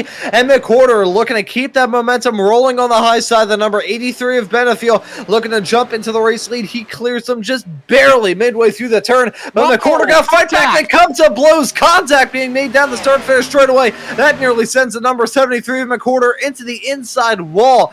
Benefield certainly did not pick himself a fan in the form of McWhorter with that moment. Let's take a look at Marty. That could have been oh so close to a catastrophe. That was just some darn good racing there. Coming off turn number 3. Benefield outdrives him there, but then watch on corner exit. McWhorter trying to counter it back. He had a better exit there. And then, yeah, Benefield just tried to shut the door and throw the block and just caught the front fender of it, but luckily that 73 car able to hang on. That could have been a lot worse than it was, albeit it could have been a lot better as well. In all that, I think the gap between themselves and your current P3 runner of Mark Paget has gone down a decent amount. It's still a big, vast, yawning chasm compared to the gap between Benefield and McWhorter. Currently 1.3 seconds is the gap as it stands presently. But man, we are really we're getting racier, we're getting riskier, and we're starting to see these drivers just go for some moves that we simply would not have seen in the earlier stages. Drill off of turn 1, meanwhile. Good battle for 4th position on your screen. Better exit for the 87. Again, the exit. Very key here at Pocono, but Drill with the preferred corner here down in Indianapolis. Ooh, they're nearly gonna be in banging to rough each other up and come to blows yet again. It is an intense battle between these two, Wineland and Truel. It may not seem like much. They're battling for P4 at the present moment, but hey, if we end up seeing the likes of Adam Benefield and Joseph McWhorter crash into each other, then this race is just absolutely blown wide open. And one thing to raise as well, Marty, we're officially in that final pit window, 30 laps away from the checkered flag. So these drivers would be able to come into pit lane right now and be able to make it to the end. The only downside would be is if drama kicks off and we have some green-white checkered attempts, you'd be done. There would basically be no hope in hell of you being able to make it to the checkered flag. So as Stroll looks for fourth here on Weiland, if we don't have an overtime, the window is open. But you want to make sure you have enough fuel in the tank. John Kelly, first driver to come onto pit road, actually, but he's not amongst the leaders here. But the fuel window opens up with just about 25 laps to go, so you can have enough fuel in the tank in case we do go to overtime. Here's where I look at a couple of things. Try and pit maybe a lap earlier compared to the race leaders. Would not be surprised if Mick Warner decided to go for that, to try and get maybe a little bit of that, to try and go for the undercut, use that to his advantage. But obviously, like I said, the big risk that you play with that, caution during the green flag stops, can trap you to the tail end possibly. We'll just have to see where things go here. But also maybe fuel saving strategy, making sure you take less fuel, have less of a pit stop, to try and win this race, because if you have a crew chief maybe alongside you, you start calculating fuel from as far as 40 plus laps out possibly. So you're not just racing the guy next to you, you're trying to figure out when you decide to pit possibly. But when you decide to pit as well for fuel, do you maybe decide to go for tires as well? I'm thinking you may go for 4 tires at this point because you're that far into the run, but do not be surprised if I see someone try and gamble and try and go for 2 tires instead. And I will say this, Marty, the track conditions have gone a bit less terrible for the Goodyears on these race cars. Still, though, the track temperature is currently at 92 degrees Fahrenheit. So that's about 33 degrees C. That is hot. That is very, very hot. I remember as a middle schooler, me being the bright, brilliant, gifted student that I was, I decided it'd be a good idea whenever I was waiting for my friend's bus before I'd walk back home.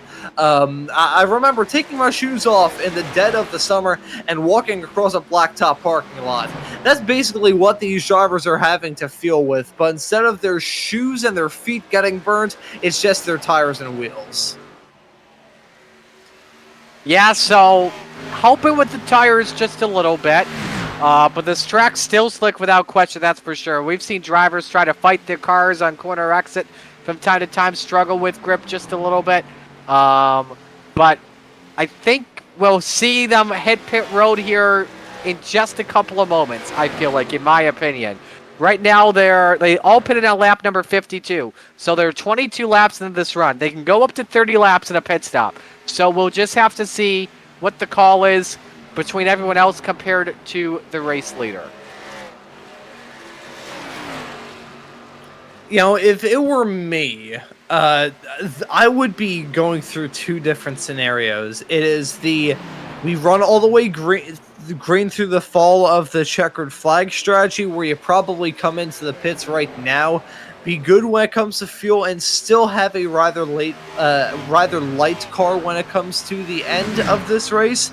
You either go you go about that way, or you just go about thinking, you know what, I have a feeling this is going to be hectic. I am going to give myself the benefit of the doubt and say there's going to be some green-white checkers. I can still make it there to the end. I mean, it's happened in Xfinity Series races before. I remember I think it was a winter race at Atlanta a couple of years ago, where we ended up seeing the likes of Jesse Love and some other drivers run out of fuel on the pace laps during some of the overtime attempts that they had at that race. I don't think we're going to see too extreme of a case like that, but if these drivers come in at this point of the race thinking they're just going to be having to race all the way up to lap 100 and yellow comes out, the best way I could describe that really would be if you decide to liquidate all your assets, spend it all in lottery tickets, and the next thing you know, you got a piece of mail saying that your house insurance is due. Well, we've got drivers now starting to pit. Cameron Stone, Jim Schofield, Charles Eaton on pit road. Steve Benjamin just came out. There's that little maybe trying to undercut here. Stone now on. Stone still says he's on pit road, so Stone is now in right now at the moment. Fun fact here, in real life Xfinity Series racing, 3 of the last 6 Pocono races went to overtime. So it's 50-50 in NASCAR for a late race yellow.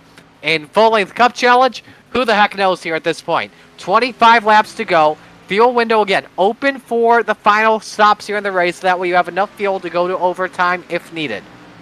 Let's see who comes in amongst the leaders. Oh, side by side for lead off for turn 3. And McWhorter and Benefield yet again going to trade blows in this battle for the race lead. This ain't even a win yet. They got 24 laps left to go and many, many miles to try and sort out their differences. But Benefield and McWhorter, they're side by side. You can see Mark Padgett trying to make something work as well for the 02 car.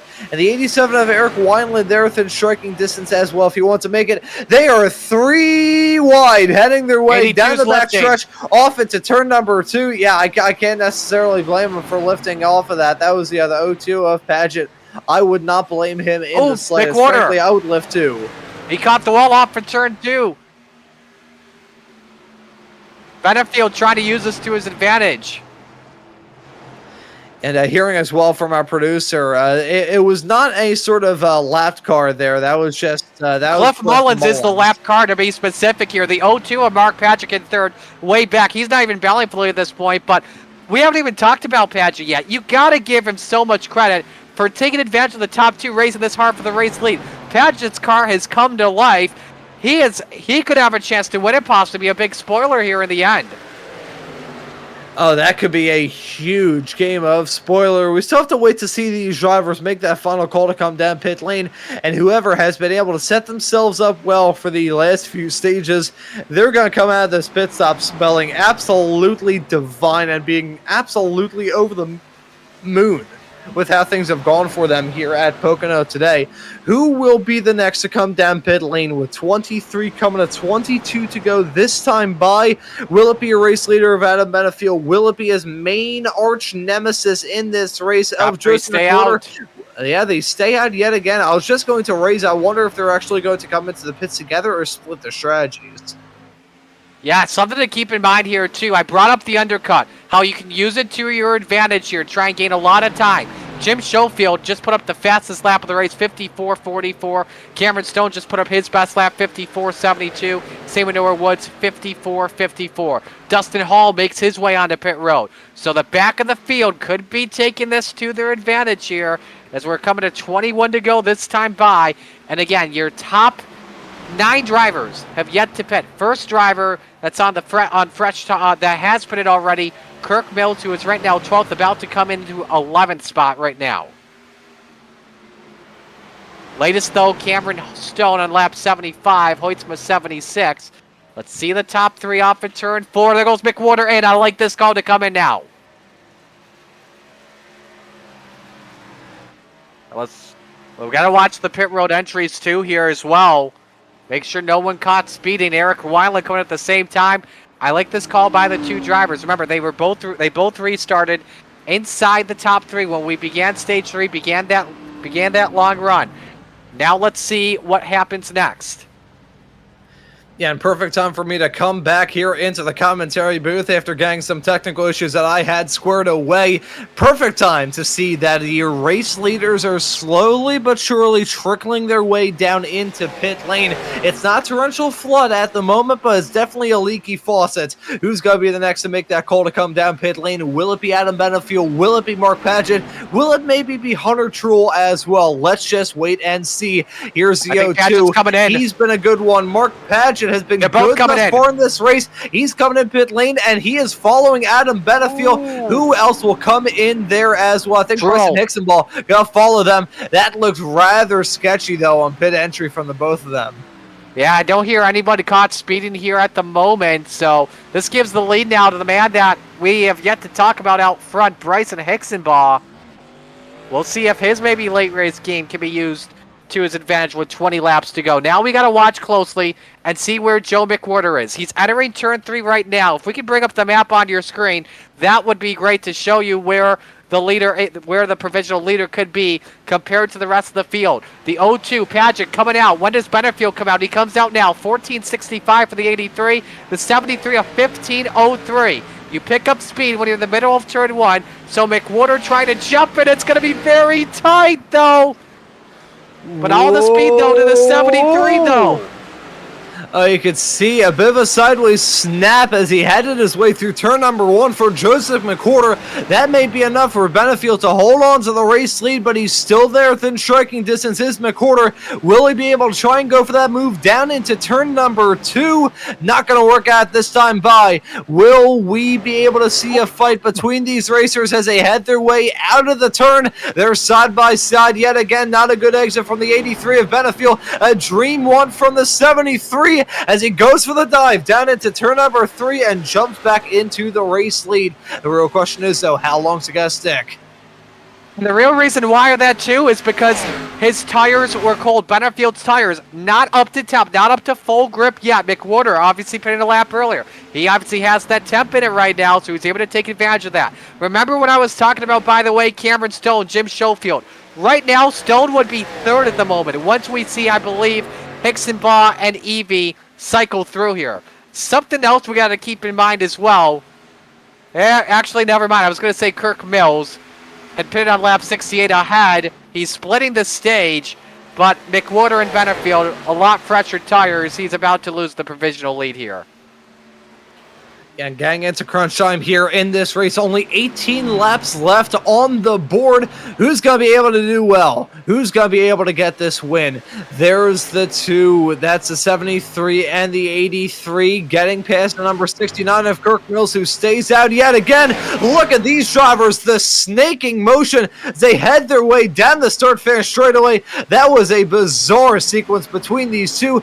Not going to work out too well for the 73 as the 83 of Benefield there on his inside still, nearly getting to the back bumper of him. I don't have a good feeling about this. This is flaring up. It is a pot of rice boiling on a griddle right now, and there's only a matter of time before that pot boils over. And Bryson Hixenbaugh continues to stay out. He has gone 32 laps on the stint. It surprises me with how long he is going. Right now, the gap at 25.6 seconds. He won't have the lead. But if he takes the 4 tires and feel like we've seen from a lot of other drivers, oh my. He could be a late race contender for a top 5. I don't think he would have a chance to win with him going this late into the run possibly. Now 17 laps left to go here at Pocono. Getting into crunch time. Still waiting for some drivers to make that call to come down pit lane. Some may not. Some may be able to make it all the way through to the end of the race. It'll be tight. I think Kirk Mills is going to try and run the distance. They are 3 wide. It's side-by-side racing with the 73 of McWhorter. That's for the lead, though. 83. That is for position. As much as the 03 of Austin Evie may not have come down pit lane already, he is still out there on racetrack battling with these drivers. That was a swap of spots. McWhorter now in P2. Benefield down his inside though into turn number 3. This battle is still just as intense as it ever has been between these two. Again, still staying out. He's losing about 2 seconds per lap compared to the drivers that are inside the top 5 except Evie that have already pitted. Now that time was about 1.5 seconds that Hixenbaugh lost that last time, especially with Benefield and McWhorter battling for what likely will be the race lead. Yeah, so waiting for Bryson Hixenbaugh to make that call to come down pit lane. It will have to happen at some point, though. That is not an if, that is a when. As you can see him, holy cow, that was a big slide coming out of turn at number 3. One thing that you gotta say about Bryson Hixenbaugh, despite the fact this has not really been a good performance for a driver who has 2 back-to-back wins coming into this race, and a sign like that, with that slide coming out of the final turn, shows you everything you need to know about Bryson Hixenbaugh as a driver. Still just as talented, even though hasn't really been involved in that battle for the race lead for quite some time. And I look, I'm not a betting man. If I was a betting man, I probably wouldn't have a house. But if I was a betting man, I would be willing to get kicked up the hind end if Bryson Hixenbaugh was able to win this race without any sort of green-white checkered intervention. Well, a couple things here as well. You saw the speed there from Hixenbaugh. He was about 137 miles an hour, his minimum speed, but also at the same time, how long he's gone on this stint. You saw that stint number was at 33. Would love to have a telestrator so I can show you, so I can draw that stint number. Now this is number 34. He's still losing a lot of time. He pitted at lap number 52. No chance in you-know-what that he can go 48 laps the distance. It's just impossible. You could be the greatest driver in the world. You could be the fuel whisperer, the tire whisperer. Let's not even think of that right now. Yeah.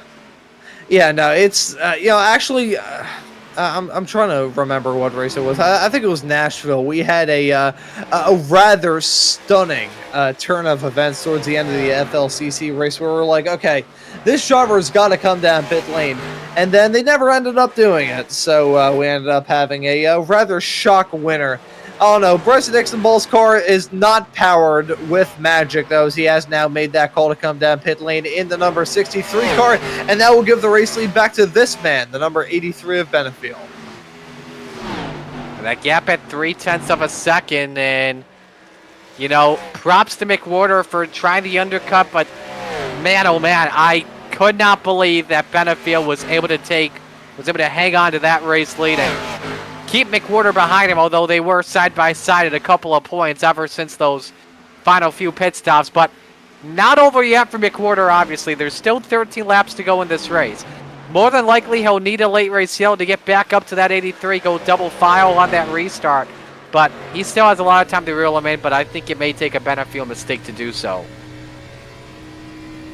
For those wondering, by the way, on Hixenbaugh, after that pit stop, he came out 14th, but now he has the freshest tires of the bunch that are on the lead lap right now. Austin Evie, by the way, coming in at the same time, too. So Hixenbaugh taking 4 tires.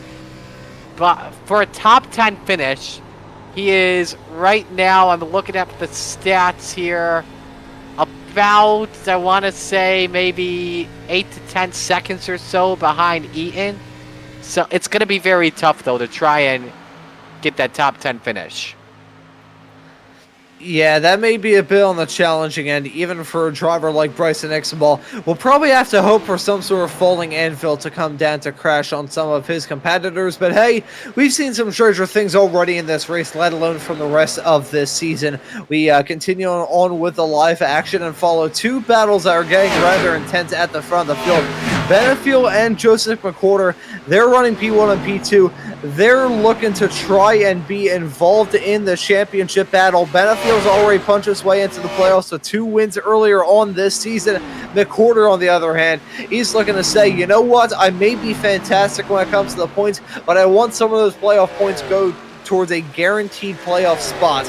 And that's exactly what he's doing right now. Currently slotted in at P number 2. They're within striking distance come time for the very end. Mark Padgett and Eric Wineland, they're going to have a battle in the not too far off future. It looked like they would right as I was starting off this spiel. However, that gap has ballooned out to about a half a second between P3 and P4. And even Hunter Truel, talk about an up and down race. He's gone from hitting the wall to finding himself in P5. Absolutely, a great recovery for Truel. As he's made his way up to that 5th position. Almost was involved in that accident in stage 1. Padgett still up in the 3rd spot. Give him credit as well. He's put on a good performance too in that 3rd spot. Nearly was balanced at 1 point, but now he's faded 1.3 seconds behind Benefield. We were talking about how Hixenbaugh has the freshest tires. Just hit the fastest lap of the race, 54.37, especially with that track temp starting to die down for right now at 90 degrees at the moment.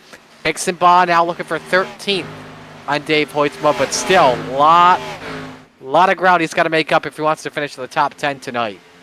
And as I say that, Austin even just hit the fastest lap, 54.32.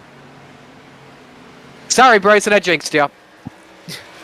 That is nowhere near the worst commentator jinx I've ever pulled off. I think the worst I ever said. It's not Howie.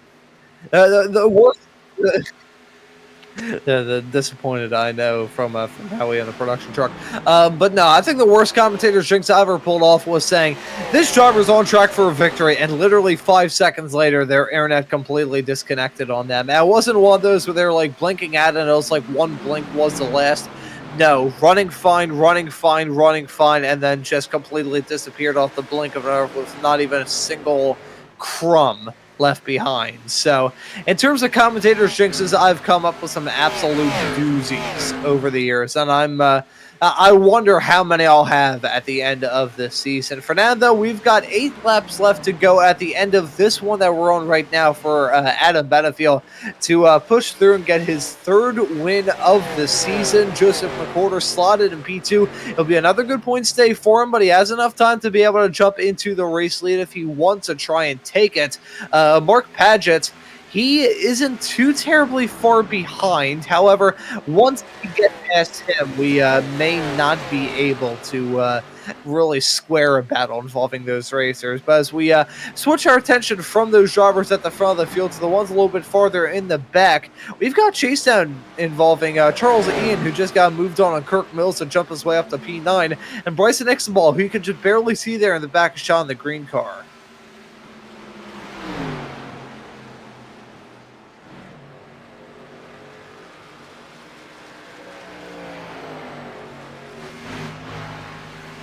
Other way down out of the turn. Hixenball tracking some pretty good lap times. Let's see what he does this time by in terms of good laps. Yeah, looking pretty fast. Looking very, very fast for Bryson Hixenball. Kirk Mills, he's running as good as he can, but really at this pace, Bryson Ixenball, according to our producer, is set to be able to break his way up into the top 10 come time for the end of this race. Will that pace remain consistent, though, is a real question I've got on my hands. Catching up is one thing, overtaking is a different one here at Pocono. As much as the draft game is strong, you need to go for those moves down the inside. You need to try and get it done with authority as well, Marty.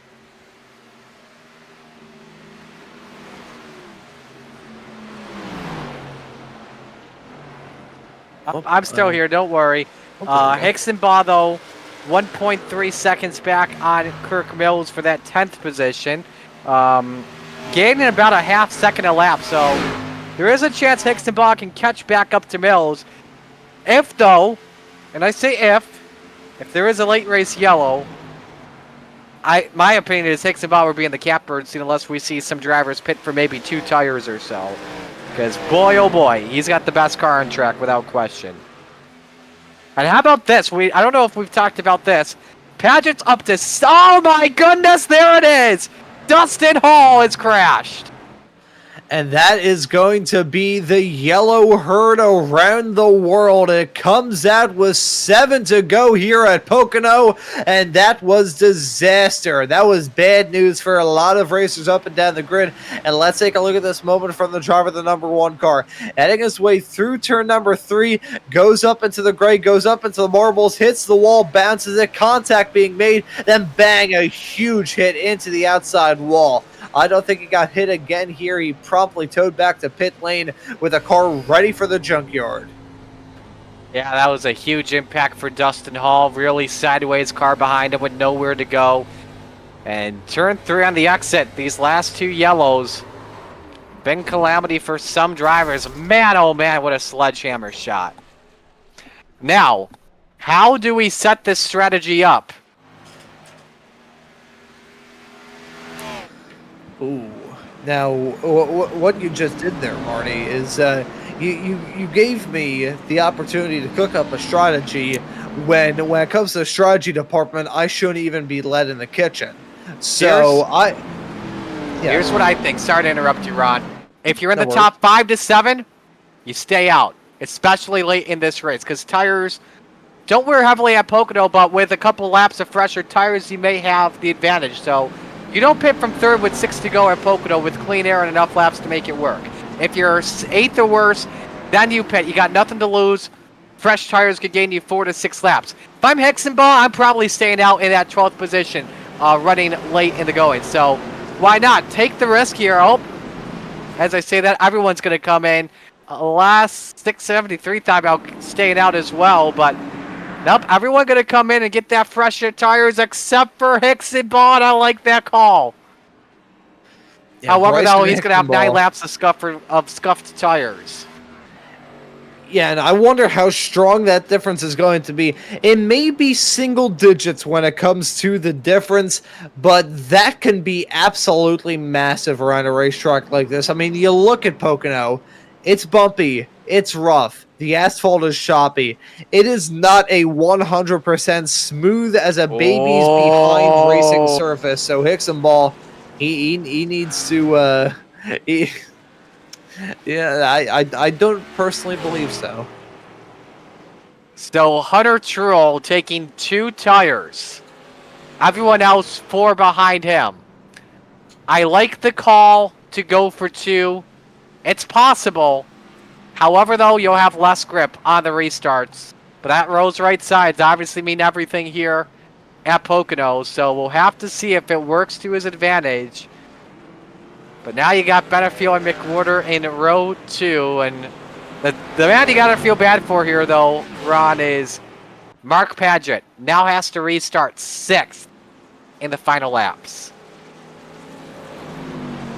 Will there be a path forward for him on this restart? Pocono, it kind of plays both ends against the middle in terms of being easy to overtake and difficult to overtake. It is easy to stay close and very easy to get a good run to draw alongside, but actually having that technical ability to be able to turn that car down, hit those apexes as best as you can, and keep the momentum swinging around this track. There are 2 different skill sets that you have to do well at oval racing, and I really think that the other phrase, having to play both ends against the middle, is quite fitting to describe Pocono racing. All right, lights are off. We're coming to green. I think this is the most interesting front row we've seen since the beginning of stage 2. This is stacked what we've got going on right now.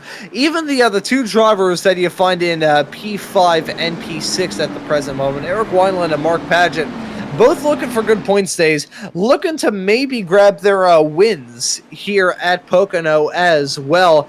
Cannot rule any of it out. Frankly, I mean, Pocono, it's a track that is just so conducive to drama, so conducive to moments, and so conducive to having a race slip completely through your fingers.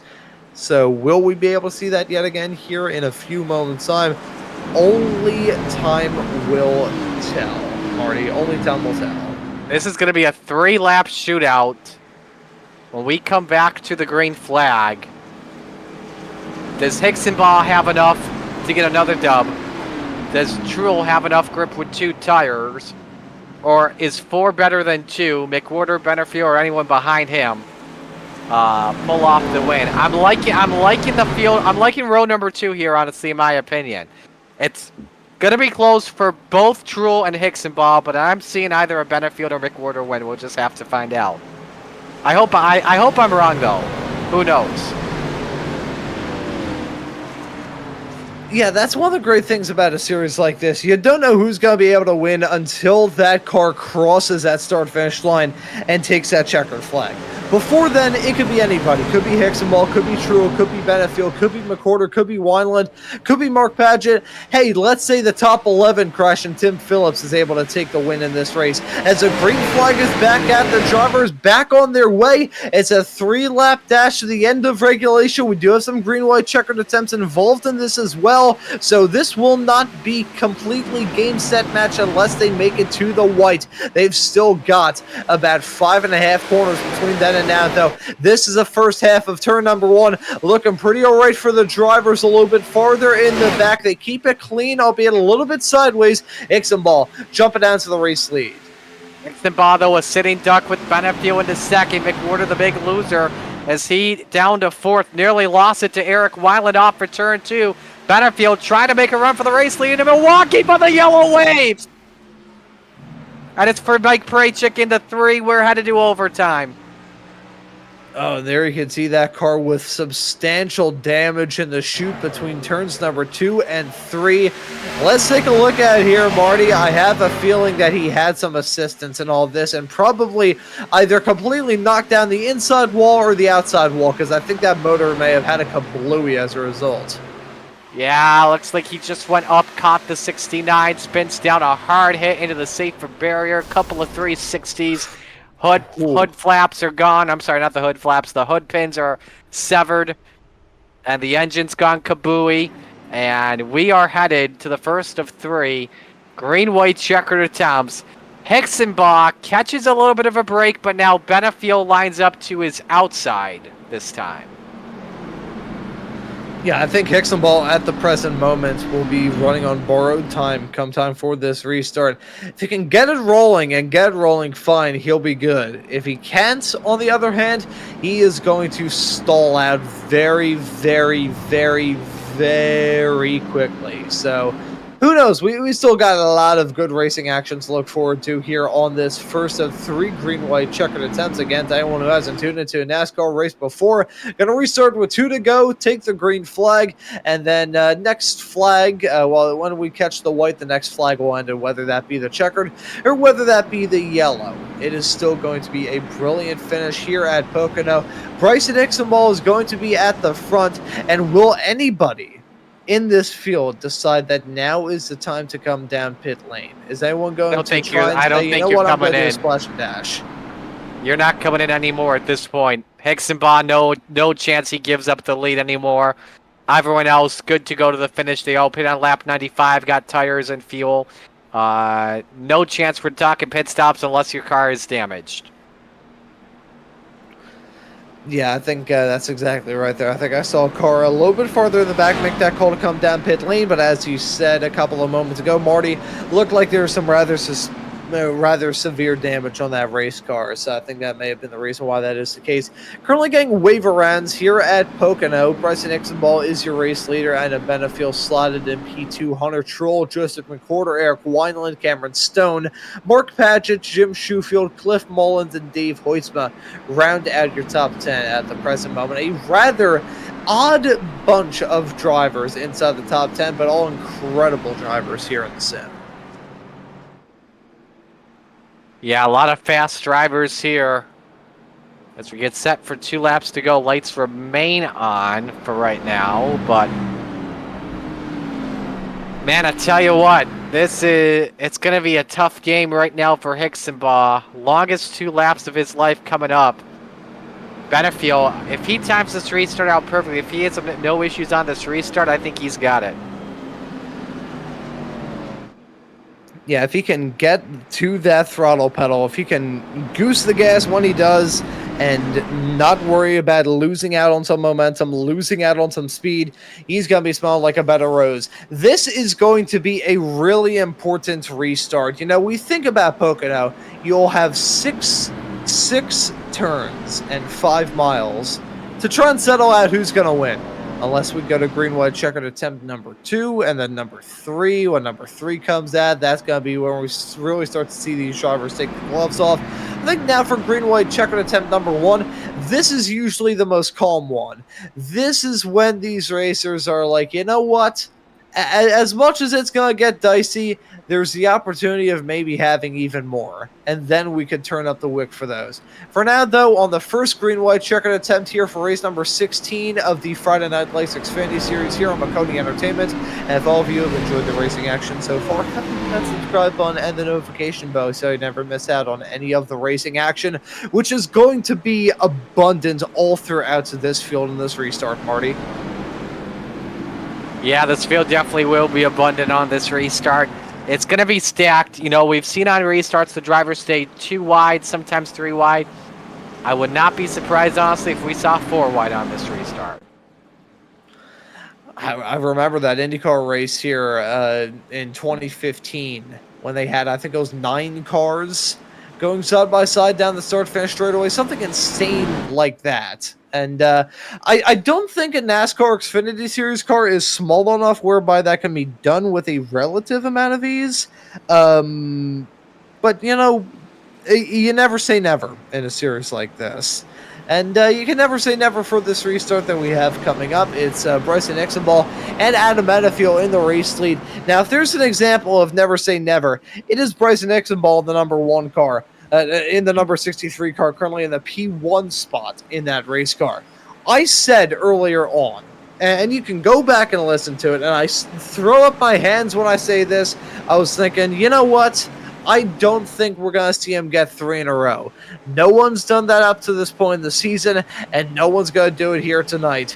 he's going to be stuck and not winning this race. And in the early stages, when he was stuck in dirty air, running around some of the big intermediate tracks, it didn't work out well for him. Now, however, we're getting good. We're getting really, really good right now as we're coming to this green-white checkered attempt, getting up and rolling for maybe the final restart here as we are back racing at Pocono. The green flag is out. It's a green car of Hixenball holding on to his own. Let's see if he can hold on to the lead. They head their way down into turn number 1. Yes, it will be the lead from Hixenball. Benefiel slotted right behind him. P2, Joseph McWhorter. They fan out a little bit farther in the back, nearly against the wall. They're clean down the backstretch for the second to last time. And for Benefield down the long pond straight, McWhorter up to third while Weiland and Truel do battle for fourth on back. It's going to come down to, I think, turn number 3. Big Sen from Benefield closed it a lot. He'll try to make the move here into Milwaukee. They're door to door. And down into turn number 3, they're going to be taking the white flag next time by one more lap of racing action. Who's going to take the white flag, though, is a question I've got in my head. Will it be Benefield? Will it be 63? They touch, they bang, big contact. They head their way onto the back straightaway. McWhorter now to the back bumper of the 83. He gets chased down. It's a goose chase between these two. Look at the 83 of Benefield throwing blocks left, right, and center. He wants to get back to victory lane. McWhorter gets to the bumper of him. He's sideways through the turn, drifting his way through turn number 1. McWhorter gonna try and get something to work down the inside of Benefield. They're side by sides, they're wrecking behind. That's a big crash for the 79. Looking at the caution lights, no yellow yet. They're side by side. That's a slide from the 73 of McWhorter. He wants to try to get the victory. They are wrecking huge in the back of the shot as here comes the 57 of Cameron Stone. Will he be able to get to the back bumper of the 73? McWhorter, he's running good. The 57 of Cameron Stone runs wide. He's not going to have a good exit as they head their way onto the backstretch for the final time, onto the start finish straight away. McWhorter going to win it at Pocono. That was some damn good racing. I gotta say that they're not afraid to make contact at the end. You know, Benefield tried his best to try and defend like we saw on the front straight. McWhorter put the chrome horn on the 83. Stone tried to send it into turn number 3. That's just good, hard racing to the end. McWhorter wanted it bad. And holy cow, I don't even think we got the opportunity to really break down what's kick-started all that chaos for the final lap when it was Hixenball and the 83, his arch rival, so to speak, here in the series of Adam Benefield, being a bang and roughing each other up through the final turn. And that was the bump heard around the world. You can see the 73. Look at the sideways slip angle that Joseph McWhorter had as he headed his way around turn number 1 at the end of that race. That is, I mean, there's no other way to describe it. At that angle, that is a code brand moment if ever it has been seen in the history of mankind. That's the wreck for the 79 there. Dave Hoytsma ends up unofficially in the 15th spot as not the donuts you want to do there. And you see the replay there. It just got contact off of, I believe, Wineland racing for 9th.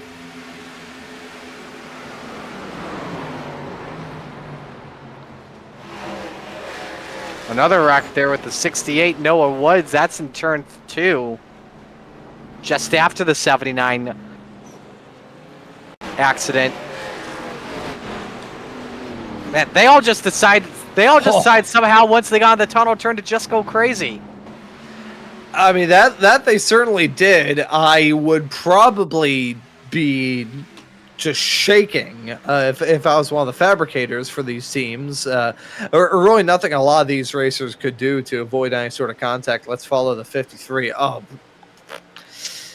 Oh man, he was already caught up in it. He was still keeping the momentum rolling, and then coming out of the turn, just nowhere to go, and then bang into the back of the other 35. as we're hearing and seeing, Jeff Maconi thinks this track has 5 turns. I personally believe it has 3, and I'm not really sure what else to say other than that. What I can say, though, is that for the 6 turns that had to be negotiated with on that green-white checker, Joseph McWhorter was able to negotiate them the best. He wins it here at Pocono. It's going to be Cameron Stone finishing this race in second, with Adam Benefield rounding out your podium in third. Mark Paget will be classed in fourth. Hunter Truel in P5. Jim Shoefield in sixth. Bryson Hicksonball in seventh. Cliff Mullins will be classed in P8 in front of Eric Wineland in ninth. Kirk Mills will round out your top 10. And looking right behind them, completing the first half of this finishing order, is Tim Phillips in P11, Austin Evie in P12, Charles Ian in P13, and Daniel Llewellyn rounding out your top 14. Yeah, Dave Hoytsma 15th, Noah Wood 16th, Brian Wortman, great finish for him in 17th, Steve Benjamin 18th, Rory Collins, final car in the lead lap in 19th, Kyle Adman finished 20th, a lap down, and the rest of the drivers who were multiple laps down, likely from accidents, John Kelly 21st, Michael Prachik 22nd, Dustin Hall 23rd, Robert Miller 24th, Lars Chenoweth 25th, Mason Lowry 26th, Jonathan Delaney in 27th, and that is how they all looked from top to bottom. So those are your results at the end of a very dramatic 16th race of this Friday Night Lights Xfinity Series season.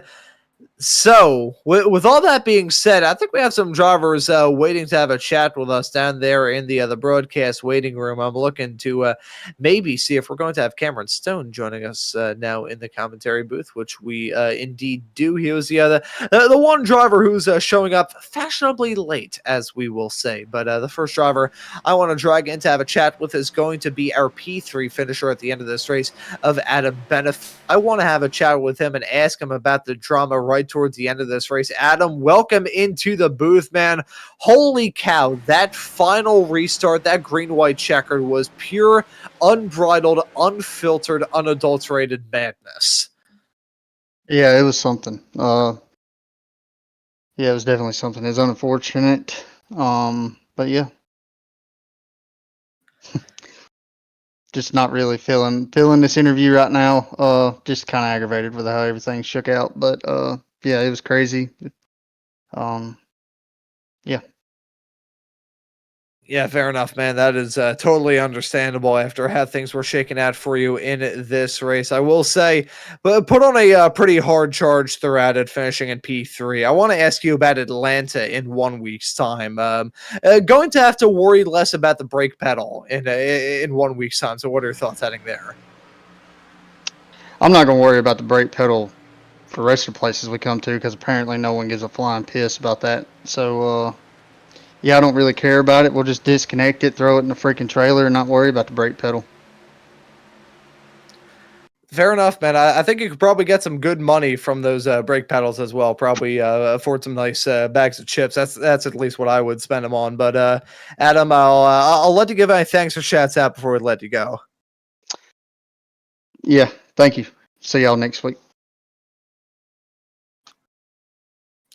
And that right there was Adam Benefield. Not very happy with how things shook out for him at the end of this race, and can't necessarily blame him at the end of all that. I understand. I definitely understand that frustration too. I would be too if I was laying at the white flag and got moved to the checkered flag. But yeah, sometimes that's just how the way things go, and you just got to move on from it.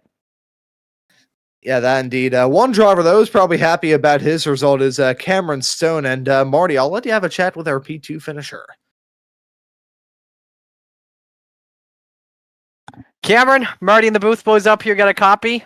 Yes, sir.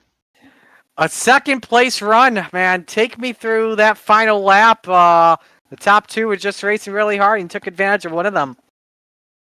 Yeah, I'll be honest with you. I didn't really have the best car tonight. It was pretty tight. I had pretty good speed for about 5-6 laps, and then I would just start to fall off a little bit more than everybody else. So, long run, Joey and Adam and Mark Paget, they were really fast long run, but I just couldn't keep up with them. And Caution came out with 6-7 to go, and I was like, well, I might still have a shot at this thing. And then we had the green white checkered restart, and everybody seemed like they forgot how to drive race cars for a second, and we just ended up in a really good spot, and everybody was checking up off of 3. We got a really good run down the front straightaway, went basically from 7th to 3rd, and 1 straightaway, and had a shot to give Joey McWhorter a shot going down there into 3, and just washed up with the front end and had a steep angle of attack into that corner, so couldn't really get the job done. But coming home P2 with that car feels pretty good.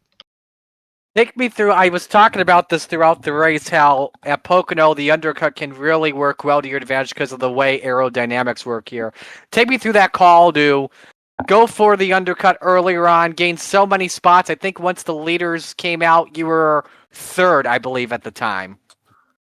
Yeah, I think I missed a really good undercut by about 1 lap. Because when Joey came off pit road, he was literally right in front of me when we got to turn 1. So, and I was about 3.5, maybe 4 seconds behind him when I went into pit road. So, over the, I don't know, maybe 3 laps of difference on the tires, I was able to gain like 4 seconds on him and Adam, just from that undercut. So, if they'd run 1 extra lap, or if I had pitted a lap earlier, when those guys cycle off pit road, I'm actually in front of them and can give them a little bit of fight. But 4 laps around this place is a long way, so you're going to end up blistering the tires if you're pushing it too hard. So it all kind of evened out in the wash eventually. I mean, if I'd have caught a caution at the right time while undercutting, it would have been really nice. But I was probably running about 6th or 7th, before I did the undercut, and then before the caution came out, I believe I was running 6th anyway. So I may have gained 1 spot from doing the undercut, but it's pretty powerful if you catch a caution at the right time. Definitely took advantage of it for sure, and you got a good finish out of it. Who do you want to give shout outs to? Gotta give a shout out to the team. Adam Benefield ran a great race tonight. Shame he couldn't come away with the dub. Joey got a little physical with him down there in turn 1. If I'd have known he'd have done my teammate like that in turn 1, I might have treated him a little different in turn 3. But good race from him anyway. Good race from Adam. Shout out Dustin Hall, Bryson Hicksonbaugh, and Jason for running race control and keeping this league going every week. Shout out to Bobby Anderson for getting all the boys back. Kyle Ammon, he had a pretty good run tonight. Didn't get the finish he deserved. Mason Lowry with the Bad Luck Race Award for like the 162nd time. So shout out to all those guys. Shout out Team Conti Sim Performance. Those guys are building good setups every week. If you guys are looking for setups, go check them out. We ran it straight out of the box this week, and it might not have been the fastest thing on the track, but it was better than anything I could have came up with. So it finished 2nd and 3rd, so it was pretty darn good. Shout out to you guys up there in the booth. Shout out to everybody watching the broadcast. Appreciate everybody for supporting us. I'm going to go drink me a couple Coors Lights. Not bad. Not bad. Great run tonight. Thank you, bud.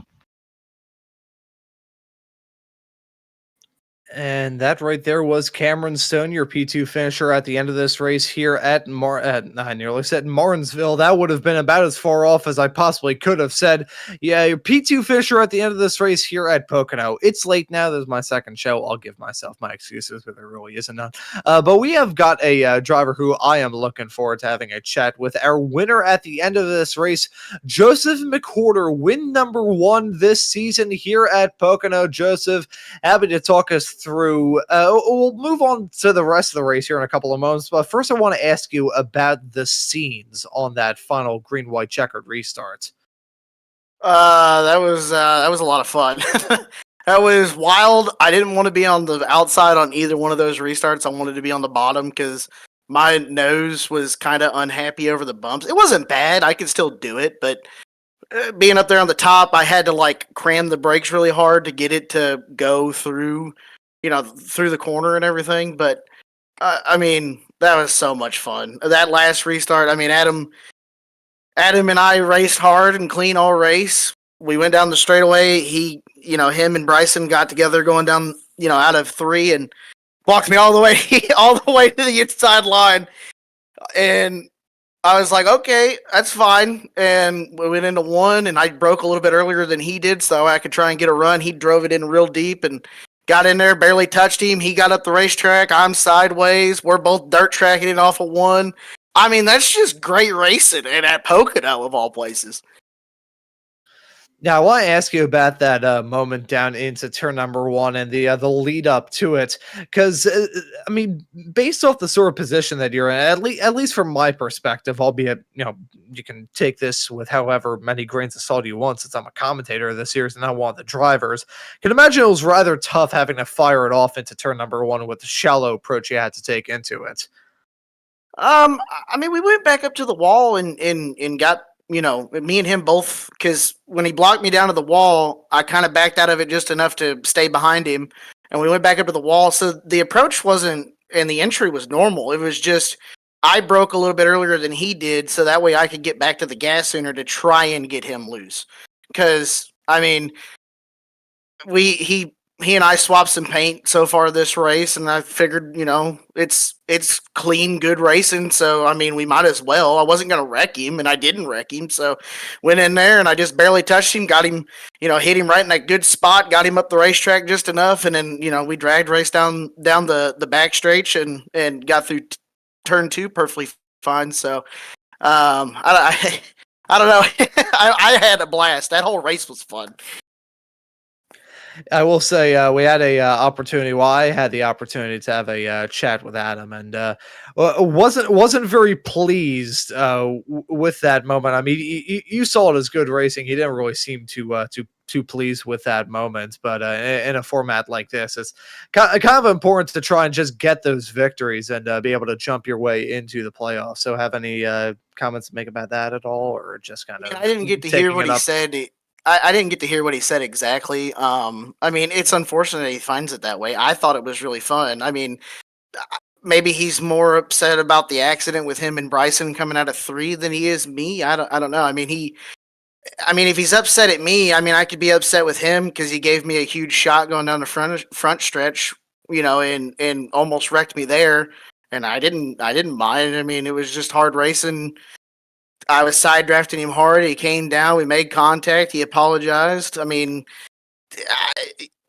I don't know. I mean, if he's upset about it, I mean, I get it. But I mean, if I was on his shoes, I feel I would have had fun. I would have been a little bit disappointed about losing. But I mean, I've been on the wrong side of a bump and run before, so I just think it's just really good racing. And whenever you're going up against, Bryson, who has 6 wins on the season, Adam has 2. I don't have any. I've only got 1 stage win until tonight. So, I mean, I'm in this fight too.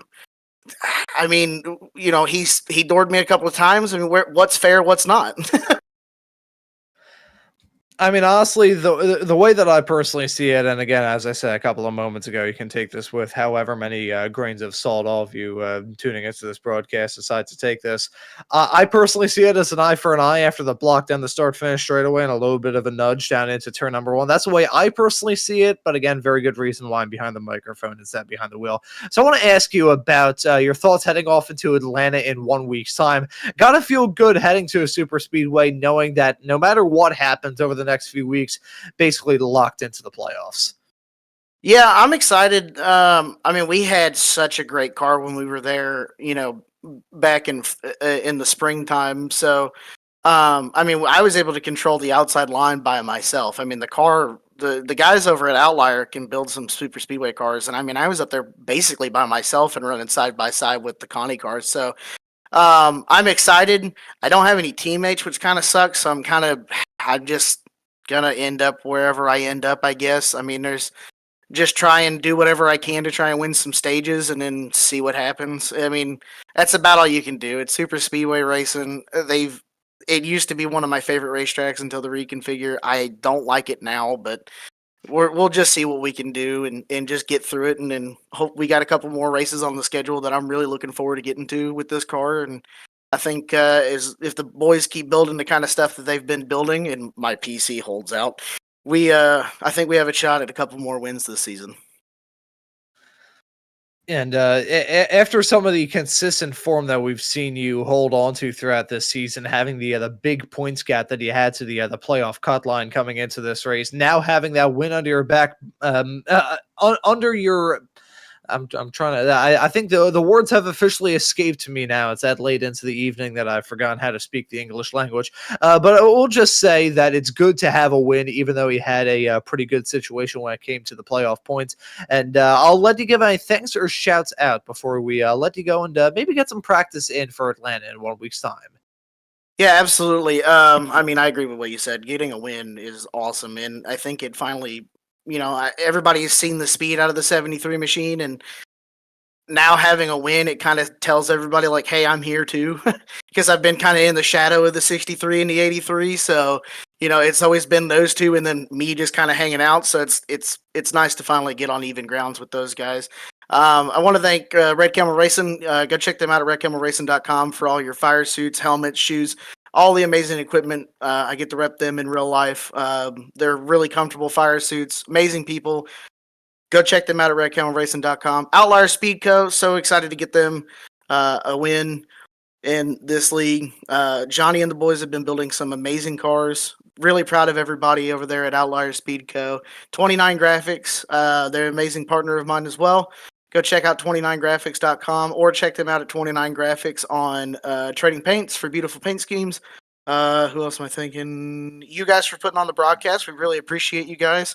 All the admins, all the drivers for amazing races each and every week, and ready to get into Atlanta. Yeah, and looking forward to that race here on Maconi Entertainment in 1 week's time. But congratulations on the victory, Joseph, and looking forward to seeing you out there in 1 week's time, man. Thank you for joining us. Absolutely. Thanks, guys. Appreciate it. And that right there was Joseph McWhorter, who I feel kind of bad. I just dragged him into the motor coach lot here on the on the full length challenge Discord server, which is the same channel that currently has Adam Benefiel. So I kind of feel like sending Paddington Bear off into the mincing machine. But Marty, that was an absolutely fantastic race. That finish was pure unbridled madness, but as we see the words of wisdom from Jeff Maconi coupled with the Comic Sans as well. Final thoughts from this race at Pocono before we wrap things up. Nah, here's how you do it. Here's how you do it. Based off Trenton, that's just turn 1. Based off Indianapolis, that's turn 2. Based off the Milwaukee Mile, turn 3. Now here's where it gets interesting. Pit road entry, that's technically turn 4. Pit road exit, that's 5 times. That's turn 5. So he's right, but he's wrong at the same time. I look at that image. I saw some of the scribbles out there. But oh yeah, there we go. Yep, there you go. Am I wrong or no? No, I wouldn't necessarily say so. I will say, and this is honest, folks, I've spent a vast majority. Marty, there we go. I like the slow fade of the other Comic Sans there. I'm gonna be honest, folks. I've spent a vast majority of today doing a lot of work around the house. I feel like I may have officially been broken by all of that and cleaning the carpets in the house because Comic Sans is enough to break me at the end of this show. But hopefully all of you who have tuned into this broadcast here on Maconi Entertainment for race number 16 of the Friday Night Lights Xfinity Series have been able to enjoy it here at Pocono. And if you enjoyed tonight's racing action, how about you hit that subscribe button and the notification bell so you never miss out on any of the racing action. But as for this broadcast here tonight, I think that'll just about do it. So for myself, Ron Mullins, Marty Zakala joining me in the commentary booth, and Howie Burrows doing a wonderful job working on the cameras and the graphics and the virtual production hauler, I say thank you all so very much for watching this broadcast on Maconi Entertainment.